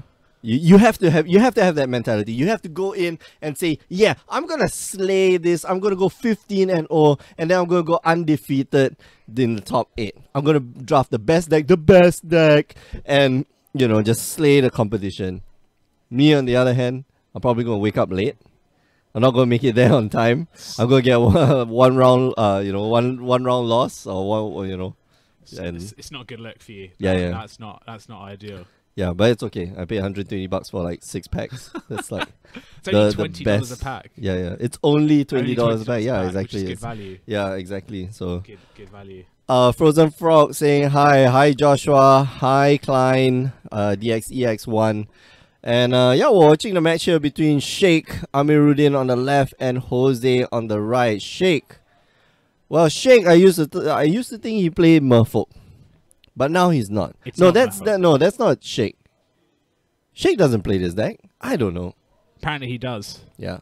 Anyway, he's playing Grixis Death Shadow. So, an interesting play on turn 1. He led off with a Polluted Delta, then Stubborn Denial, the turn 1 Aether from Jose. Yeah. Okay. So Jose instead is playing the mono white hit best deck. Yep. Yep. It could be. Yeah, I think it is mono white. I'm wondering if you're splashing black and get the sort of black white Eldrazi. Oh yeah. Maybe. Yeah, but we haven't seen any black yet. Yep. Because you've got the Cavern of Souls, presumably naming, I guess, either human or potentially Eldrazi, but we don't know yet. Still waiting for him to, stuck on basic planes and a Cavern of Souls. So I doubt it's a human deck. I really doubt it's a human deck, but you never know because we don't know what that Cavern of Souls is naming, right? Yeah, we're not that advanced yet. Oh yeah. We don't have someone whispering in our ear. Yeah, that hey man, you gotta take a look at it. But I think it's mono white. Like there's too many basic planes for it not to be mono white. And here, Miran Crusader, I reckon, fantastic card. So Let's bring it up. I reckon that he's on that Cavern of Souls is naming human. Here we go. Where is it? There we go. No, the Cavern of Souls is probably naming, I don't know, Eldrazi maybe. I don't. So Death Shadow. Shadow. Sheikh upgraded his land base. Oh yeah. That's an unstable. Yeah, that's unstable. Is that a foil? I think it is. Oh man. That's a $100 bill on the table right Sweet! now. Wow. Wow. A real commitment to your modern deck. Yeah, I know, exactly. Unless you had one draft of unstable and then opened it in this booster pack, it's like, brilliant, I need one of these for my modern deck. Damn. I feel like it's the most expensive card in the deck. Liliana... Probably cheaper. Okay. So yeah, Liliana... Okay, so maybe not now, but in about, 1 year's time, that land is going to be more expensive than Liliana's. It's going to be more expensive than any other card in the deck because they'll be so coveted. It'll be so difficult to find. Unstable has a really large print base. It's like Conspiracy. It's almost limitless. But even then, Conspiracy 2 had Leovolt, and Leovolt was like $80. Like you don't like I don't understand how this works. You know, it's called economics. yeah, I know it's economics. You know, on the podcast, like we always talk about, like, you know, supply demand and this thing. But you know, supply is supposedly infinite, and people are wanting to draft conspiracy, but it gets stuck somewhere. it gets stuck somewhere. Yeah, There's a number of steps in the distribution, and presumably it gets stuck before it gets to a shop. it So probably even gets though stuck before it hits consumers. Like, Yeah. you know, it gets stuck at the consumers. They're just like, no, I don't want. I don't want this. I've never drafted a single conspiracy set, but I would be Wow. interested. Oh, Never, conspiracy never. is awesome. Yeah, no, I've heard, but I, didn't have the time, and yeah, and then those sets have quite a short lifespan. You know, people play them for like a month, Yeah, and then they're like, right, let's move on. I'm sort of conspiracied out, and then it's hard to get once you've moved away from it. It's hard to get 7 other people. That's what you really need. Yeah, exactly. To jump back into the format and go, yeah, you know what? I wanna do some conspiracy. Not impossible. But Anybody in the chat want to do some conspiracy draft? Yeah. Okay. Let us know, GP Singapore. Yeah. Okay. Teemo Battle Rage. Teemo Battle Rage and a what you call it? Death Shadow equals win game. It does, especially when your Death Shadow is a 10-10. Yeah. Okay. So even though the Mirren Crusader has protection from black and protection from green, and so can presumably block every single creature in Shake's deck. But Jose needed to get in. Like, he needed to try to win the game. He did, but it was like a 3 life. So. Yeah, it's just that the Teemo Battle Rage just comes out of absolutely nowhere. Yeah, I love that the Death Shadow decks are playing Teemo Battle Rage again. Let's bring up Teemo Battle Rage, shall we? So it's interesting. So that they sort of went. It went dark because they went away from Teemo Battle Rage, so it was, pun intended, all the rage for a while. Oh man, yeah, oh gosh, and fashionable. The Grixis Death Shadow decks were using it to sort of kill as quickly as possible, and the whole plan was, right, I'm gonna learn my life as quickly as possible, Street Wraith, cycle, fetch, Shocklands untapped, just play stuff out, and then Teemo Battle Rage you before you can have your one shot to kill me, before you fix it up. Then they moved away from that, and they tried, I think there's a bit more consistency. They went to, more colours, 4 colours, even the ambitious 5 colour, where it had like a godless shrine in the sideboard for lingering souls, and the white sideboard cards. I never understood that. I never understood that deviation from, just pure aggressive. The metagame didn't really change. Besides going for like 4 colors, the stubborn denials, I think the stubborn denials are fantastic. But the question becomes, what can you take out? The Mishra's baubles are the expensive ones. They've been reprinted, and so now people are playing Grixis Death Shadow, and they're playing the original version, like somewhere close to the original version, maybe with the stubborn denial. And that's it. And the stubborn denial actually helps in quite a few situations. I mean, we saw in the last game, just that 1 mana counter spell takes out the Aetherval, pushes Jose, it pushes him like 1 turn back. Yeah. And so I never understood like the movement away from Teemo Battle Rage, because it wins you games. I think there's I think Grixis 4 color, 5 color Death Shadow is an interesting case study in Modern. Jeez. Because it's been around for a long time, and it's almost cyclical, where it's an established pillar of the format, but the flavor that is played changes and evolves over time to combat various metagame shifts and trends. Yeah. And I'm sure one could chart it if one wanted to. I'm not saying that we're not going to attempt to recreate it here, but there's probably data that suggests that in a metagame which is X%, 1 deck, X%, 2 decks, you don't want to be playing your Team of Battle Rages. You want to be playing this version instead. I know, but it's kind of weird. Like this Team of Battle Rage is like just that powerful. I know. Especially if you're going up against a mirror match, it's not that great because of the stubborn denials, or at least the introduction of stubborn denials at that point. But what sort of metagame is a Team of Battle Rage good in? Presumably one which has combos. Yeah, and so combos where someone's not trying to play interactive Magic with you, and then things where 1-for-1 removal spells are at a low point, because what you don't want to do is Team of Battle Rage and they go right Path to Exile, or Fatal Push, which is another one, targeting your Death Shadow. So I guess it's if more mid-rangey if there's like a lot of Eldrazi in the format, a lot of Tron decks which aren't really interacting on that removal axis. Yeah, you want to just get rid of the you just want to get rid of your opponent as fast as you can, and it's one of the ways that you can do that. But I'm not sold, like, because the 1-for-1 removal will always be there. Like, we're always gonna have fatal pushes. We're always gonna have our Path to Exiles, lightning bolts. Well, lightning bolts don't pair well with Death Shadows and stuff like that. But all the rest do, and so I don't know. It seems a little weird. Like, I never understood why. It's interesting, and I think if you spoke to someone who played Death Shadow for an extended period of time and asked them, about the iterations of their deck, why, like, what are you looking for to play Team Battle Rage? What are you looking for to play, Lingering Souls, for example? Like, what conditions are you looking at? I'm sure there are, valid reasons for all of them. It is interesting. Death Shadow's stuck around for a long time now. Yeah. I think too long. Well, I don't know. I don't know about too long. It's been around for a lot longer than people, I think, remember. Yeah. It just feels like it's like a comfortable sofa, right? It's just there, and you just expect it in the landscape now, and no one's surprised. Whereas at one time it was the new hotness, and everyone was playing Death Shadow. Yep. So yeah. Anyway, look at that full art token. It's a foil token of the clue. Is it? Which is also from Unstable. Oh, is it? Yeah. Everyone's got the unstable cards. Yeah. Apart from me. Except you. Except you. You didn't get to play. I didn't get to play. Why didn't you play? Why didn't you take some time off? I had plans. Yeah, plans. I had plans. Yeah. Yeah, plans. Okay. All right. Wednesday night is my Wednesday night, occasionally Friday night. This Saturday, GP Singapore is my magic day. It's difficult to find the time otherwise. I have heard good things about Unstable, though. I'm sure we're going to come back to Unstable a lot tonight. Yeah, we're going to see a lot of Unstable cards, for sure. Well, you're going to see a lot of lands from Unstable. Yeah, that's true, that's true.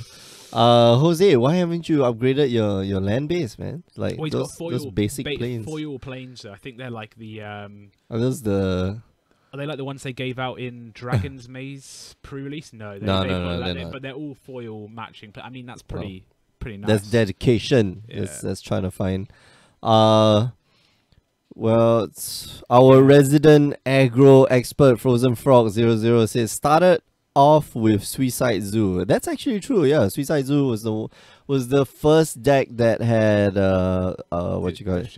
Death Shadow. Yeah, because Suicide Zoo, well, that deck technology was become immense. Team of Battle Rage, kill you, and so that was around for a while, and it was one of those, like, the shift from mono red to Naya Zoo, with Wild Nakato, 4-color Zoo, I guess. I remember.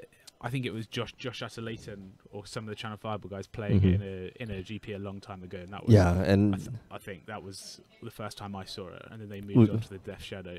Yeah, so I mean, like, iteration, that was a long time ago. That was a really long time ago. Death Shadow was there, but I don't think people abused it as much because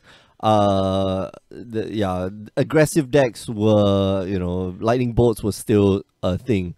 Because you don't have your, fatal pushes at that point in time. Like, it's interesting if you look at it in isolation. If you opened up a World Wake booster and you saw this card Death Shadow, and it's 13/13 for one single black mana, and you're like, well, that's amazing. And then you see the claws on it, you think, God, this is awful. I don't want to play this. No, it's well, but it takes a dedicated. The deck has, you have to be committed to losing life. Yeah, right? I mean, like, no, but the whole thing about the game is that you start losing life as you go along, and that's why Delve was such a great mechanic, because as you played the game, lo and behold, you put cards in your graveyard, and then you activate these cards for the reduced cost. Yeah. So. And a throwback to our last week discussion on how broken Delve is. Delve. Any mana reduction, is just it's a little bit too pushed. Free cards are good as well. Yeah, free cards are Gitaxian Probe, fantastic, yeah. Street Wraith, free card. If you consider your life to not be important like the Death Shadow decks do. Yep. Jerome saying hi, Mick. Hello, Jerome. Why don't you say hi to James? Nobody cares. Nobody cares about I've noticed this. Yeah. A lot of people. So everybody just says hi to me. Hi. You know, hi. still the new guy relatively. Yeah. You know, just a little bit of friendly hazing. And so now, if like people in the chat like goes like hi James, like it doesn't seem sincere. Yeah, anymore I know. Yeah. It's like when you're a little kid, like your mom tells you say sorry, and they're like sorry. You don't mean it. It's just like I need to appease my mom, otherwise I'm gonna get the cane.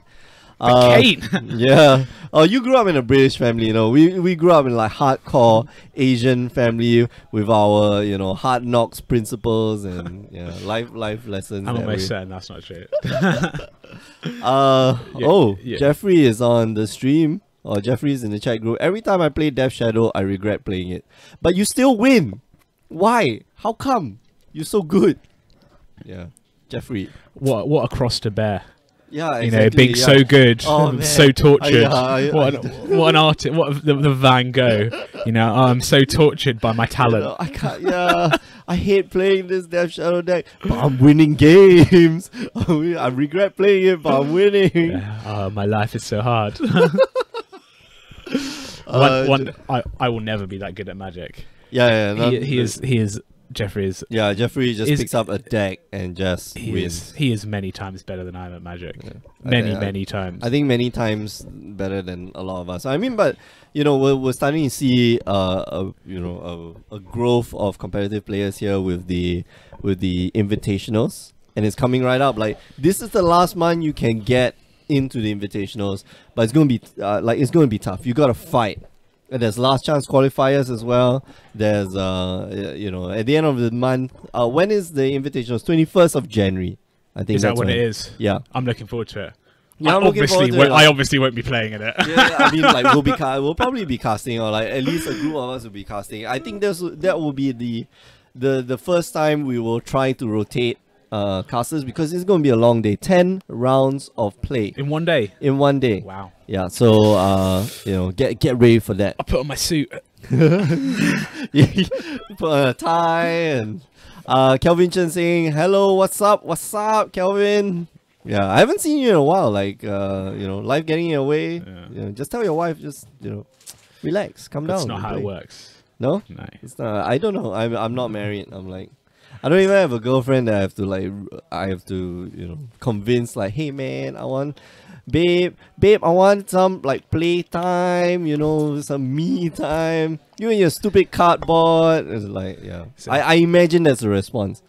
So, or maybe in my magical world, I would find that woman or that lady who would be like, yeah, sure, babe, go play your stuff. Yeah. Go do your stuff. You do you. I love you too. And bye, and she goes shopping. Yeah. So Shiro318 in the Twitch chat asking, I haven't played Magic yet. How fun is it? Incredibly fun.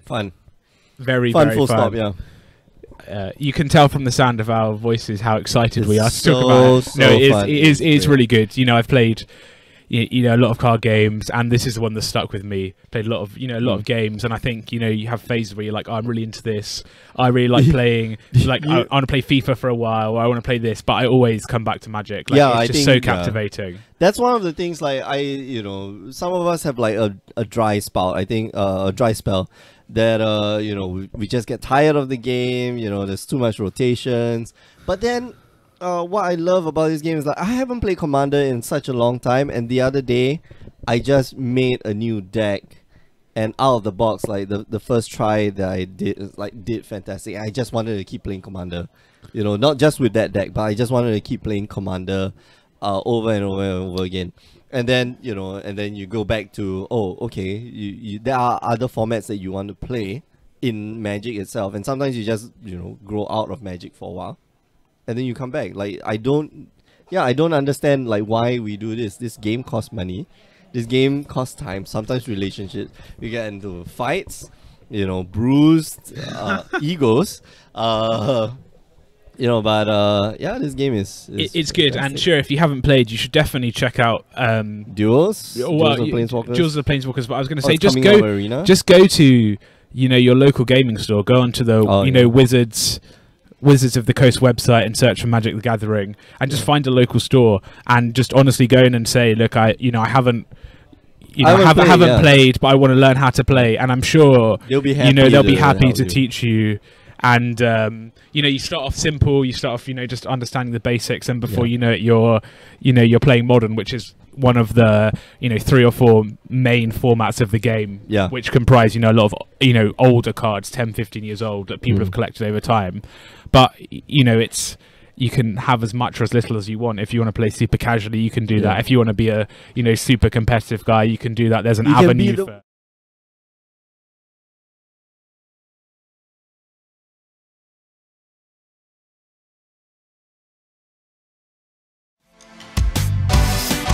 Start your journey on the Grey Ogre Games Invitational for 2017. Everyone stands a shot to qualify for the championships by participating in our daily and monthly events leading up to the seasonal qualifiers.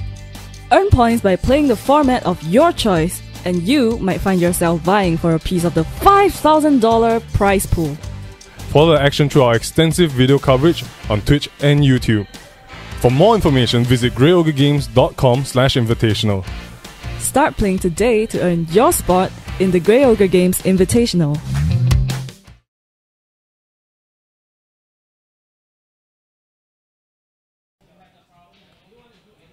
Hello everyone and welcome back to round 3 of our weekly Modern tournament here at Grey Ogre Games. My name is Mick, I'm your host for tonight. Watching a match here between Danny Seat on the left and Felix on the right. Danny looks like he's playing Abzan Coco, and I believe this should be Kaz's deck. And Kaz is not here right now. He was here with me the last round.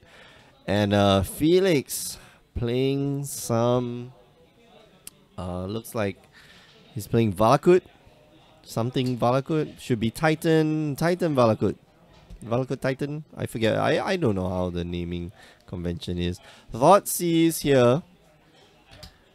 Gonna take away the Explore. Turn 2 would be, it's great on turn 2. And here off the top, Felix drawing that Primeval Titan. Would have loved that Explore so that he can, start chaining together stuff. But Danny, yeah, I think Danny was looking for maybe a Birds of Paradise or something of that sort that he could prevent. Bitter Blossom here. So this isn't really Abzan company. Probably like Abzan good stuff or Abzan stuff. Who knows? Anyway.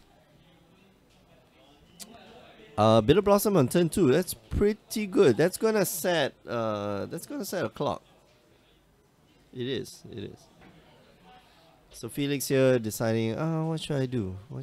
It's also, I mean, like, Felix could use that Bitter Blossom against Danny to just reduce his life.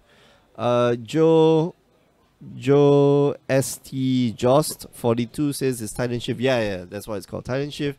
It should be Titan Shift. I think there's Escape Shift in the deck somewhere. Anyway, Felix here dropping down to 17. Not anywhere near being in danger or anything. Wow, Liliana here going to make both players discard a card, and Felix here gets rid of the Primeval Titan that he's not going to be able to cast anytime soon. So yeah, good call. Gonna Lightning Bolt that Liliana down to 1. That's an interesting approach, Lightning Bolt on the Liliana, because there, Felix does have another Lightning Bolt, and I think he will dispense it right now. Yeah.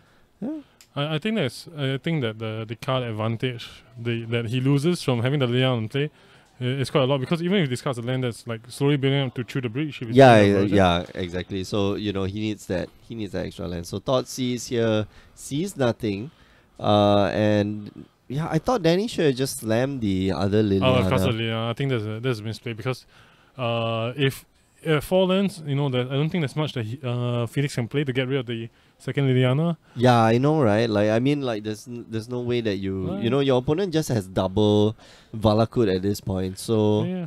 it's kind of strange.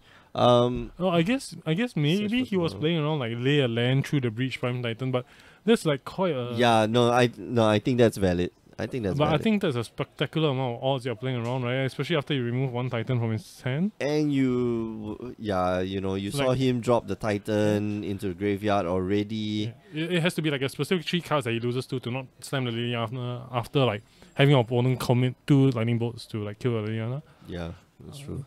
Ilham Rizki in the chat. Please ban Urzalang in I capital agree, letters. I please. agree. I agree. I see it. I'm like, I think Tron Lens really warp certain decks like to an unfair advantage. yeah. And it's really boring because Tron decks are like the flavors of vanilla or energy decks. It's just like Really? wow, I have so many types of vanilla flavor. Wow. Like wow. I have so much vanilla right now. Yeah. It's like Is that vanilla is land? like Oh, Scape Shift kill you. Yeah. Okay. So that top deck Scape Shift, not able to. it's playing the Breach can version, use like it. his escape shift is like 2 in the deck or 1 in the deck. So Yeah. like losing to that is just like pure randomness. So you can't Mhm. play around that at all. Because even if you're like 20 life, if you fat shot one time, that's enough to kill you on 7 lands. I think. On 7 lands was Felix. No, Felix was on. Yeah, Felix was on 7 Yeah. lands. Yeah. Oh well. Oh well. Okay.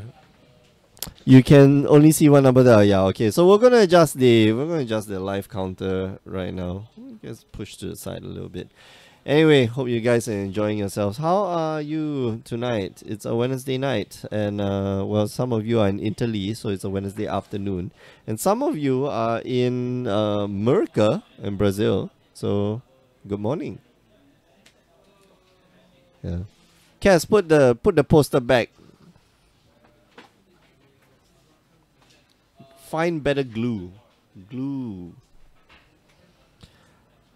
Siege Rhino Master 87 says get wrecked by the top deck. Yeah. That's a nice that's a good rhyme. No, he didn't really say get wrecked by the top deck, but yeah, that should be a t-shirt, man. What's up, man? Just play a Danny's sleeve. playing my deck, so the sleeve in red is my deck. Yeah. So you place your card, your name in the deck. Play 3. your card, your name. Yeah, Sigi Rhino. Yeah. Why do you only play 3, man? Squadron Hawks, you always play 4 Squadron. You gotta something, make space right? for the Saurians because they're 4 drops as well. Oh, okay. Yeah, okay, so the alright. Saurian's a big swing because like people see Bitter Blossom, they think there was one list that actually this was Danny. Danny sent me a list, but I tweaked it. So it used to play Bitter Blossoms without Siege Renos. They play Knight of Reliquary. So they sack a land. They search for a Vault or the Archangel, give everything life link. But I think that Saurin alone, the Solemn Visitor, the one that gets plus Yeah, 1 the plus plus 1 0, plus 0 and lifelink, yeah. I think the ability to do that and the ability to make a 2/2 blocker is much better than having Knight to search for land and get life link. Yeah, I think that's I agree with that assessment. Like Sorin, well, I play Sorin in my Esper Spirits deck, and man, it's crazy. Like you slam it right, Yeah. that life point swing Yeah. is insane. Anything that prevents life loss or gives you life is actually a 2-point way. Because you gain life and your opponent loses life, so it's actually going both directions. Yep. And it's a much bigger gap. When you're playing against the burn deck, like that becomes Yeah. very relevant. And I like Siege Rhinos in this type of format because worship is actually a card. Yep. Worship exists, and Siege Rhino gets around worship because Siege Rhino just says you lose life. It's not that it's dealing you damage. And Jay's sorry. Jost Jost? or Joe Saint 42 or Joe Street 42 maybe. Yeah, they're expensive because scarcity. Because if you want something shiny but there's only so few in the world, you gotta pay more. Yeah. Gotta pay the money. And money. supply and demand factors. I mean, like we always talk on the podcast, or we Yeah. used to talk on the podcast. Price is only determined by supply and demand, wait, and that what? is always going to Danny be so passed the true. turn without fetching the land. Is he? Whoa! Oh, double So fetch. now he double fetch. So he was missing his second land. He kept the hand, and then so that's kind of weird. Maybe he's keeping the lands for the Tamagotchi, but that's kind of dumb because the relic's gonna tune it down to 0 anyway, even if you fetch in Yeah, the sequence. yeah, exactly. Like the first time, it's just going to go to 0. So actually, you should leave one. I mean, in in Unfetched. this matchup, I usually don't care about the Tamagotchi. I care about like okay. having the Sphere because they're more resilient against like the Anger of the Gods kind of board wide removal that they might play. Depending on what you see, because like a Lingering Souls is a very common card that they will play. So you want to play around the Anger of the Gods, you want to play around the Escape Shift you can. Just gain life, get out of the reach, and kill. I'm surprised, Danny actually want to go and fetch this turn and take 6 points of damage just to play the Bitter Blossom when... I saw that he has a Fulminator Mage in hand, so maybe that's why, but...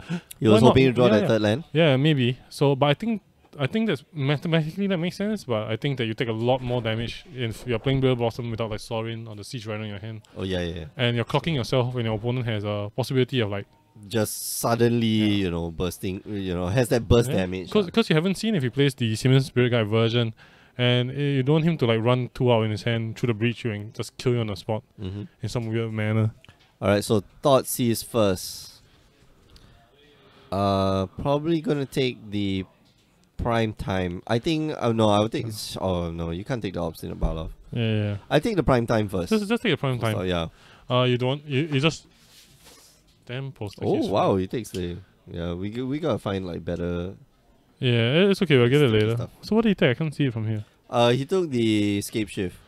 So that's interesting. I wouldn't expect you to take Escape Shift. I'm kind of okay with taking Escape Shift because that's like 100% unpreventable death. Because Prime Time clocks you about 2 turns. It comes into play, you attack it 1 time. Depending on like the sequencing. But Escape Shift, if you hit a critical mass, and then it's at 10 life. So I guess hitting like 4 land Escape Shift or 5. No, I would take the... Okay, the reason why I take a Prime Time is that Felix might just follow up with land, he's already got that land. So land, and then through the breach, and then just kill you on the spot. Like I agree. That's a risk that I think you shouldn't be taking. But for me, Nature Mage does get rid of Valakut. Okay, and, I see a Lingering Souls, I see a Path, and I Felix see a Siege Rhino. Yep. So probably Siege Rhino this turn, swings in for 2, brings you down to 17. Sigi Rhino? Yes.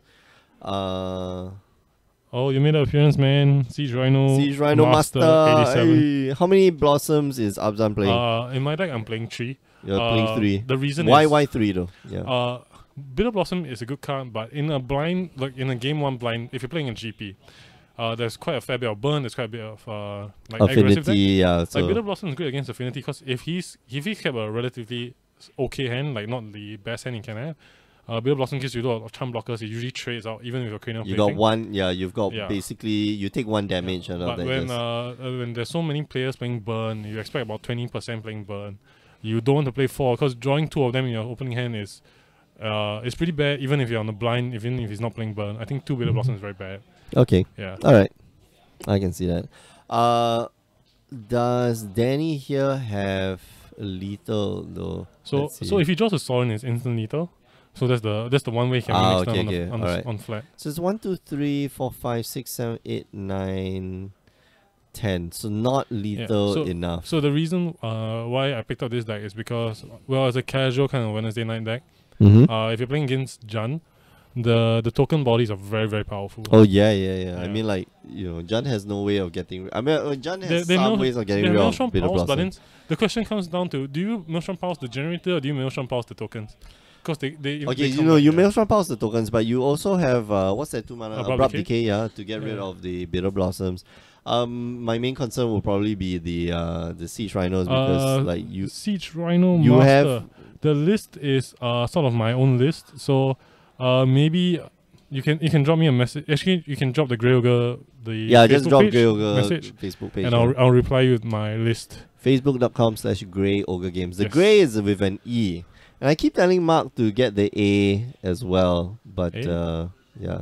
So if anybody out there who wants to like squat on Grey Ogre Games with an A, greyogregames.com with an A, right? Just do it. Yeah, I guess that's my advice to you. You'll make millions. Maybe not millions from us, but you make some amount of money. Yeah, you'll be a thousandaire. You make thousands. I'm quite sure most people with regular jobs are already thousandaires. Oh no! Oh yeah. Okay. So. Yeah. So. Was that Escape Shift? No, that was Titan, right? That's Prime Time. Yeah. Yeah. Danny couldn't finish off the game like fast enough, so. So I think a lot of it comes down from like game 1, like the sequencing. Game 2, he needed 1 more turn. He needed either the Sorin that turn or like the one more turn. Yeah. I don't think he took the Sorin out, right? But honestly, I think the escape shift was kind of like questionable because, like, if you have Siege Rhino and then he goes to 5, he can't kill on the spot. You have another turn, whereas like a pact into a Titan or casting a Titan would kill you. So it's like, I think it's about counting like the damage output from either on this turn. Okay. Because if you have the Rhino swing. No, because I'm just waiting. You'd be waiting for turn 7. Yeah. Then you've seen Felix's hand. Yeah. He doesn't have any RAM, and even if he's got RAM, like it's a turn 6. Yeah. So I think there's quite a few like questionable decision making points like throughout the game. Yeah. Like I think that could have swung the game into Danny's favor. Yeah. Like Siege Rhino Master 87 saying no, he shift for 8. Okay. Cool. Yeah. I wasn't paying attention. I mean, in this kind of cases, like when you play, this deck's weakness is that it's very weak against like phone combo decks like every fair deck like Jun and Abzan. Oh yeah. Even if you bring, I think the deck plays 6 main board like hand disruption, so it's like 3 Thoughtseize 3 increase, 7 along those lines. So you have Liliana, so you have 11. So if he top decks a combo piece, there's really nothing you can do. Which is why this is a casual deck, I think. But it's fun. Siege Rhinoing people it always makes your day. Like the haha, take 3, I gain 3, look at my 4-5. And again, and do it again. Alright, we are going to call it a day. Thank you for tuning in.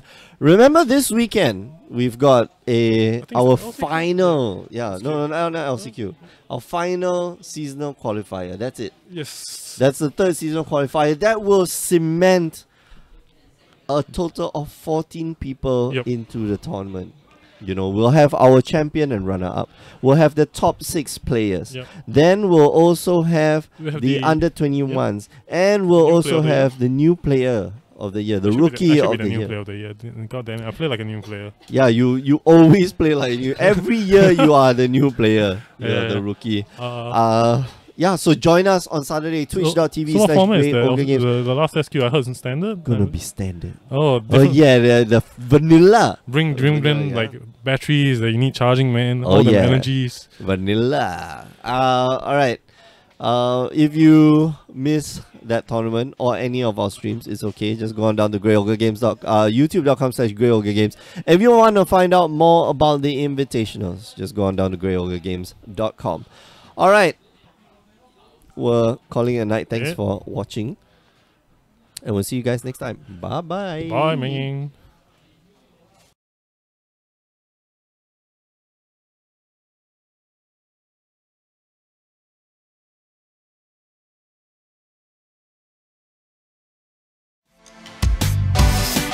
Start your journey on the Grey Ogre Games Invitational for 2017. Everyone stands a shot to qualify for the championships by participating in our daily and monthly events leading up to the seasonal qualifiers. Earn points by playing the format of your choice, and you might find yourself vying for a piece of the $5,000 prize pool. Follow the action through our extensive video coverage on Twitch and YouTube. For more information, visit GreyOgreGames.com/invitational. Start playing today to earn your spot in the Grey Ogre Games Invitational.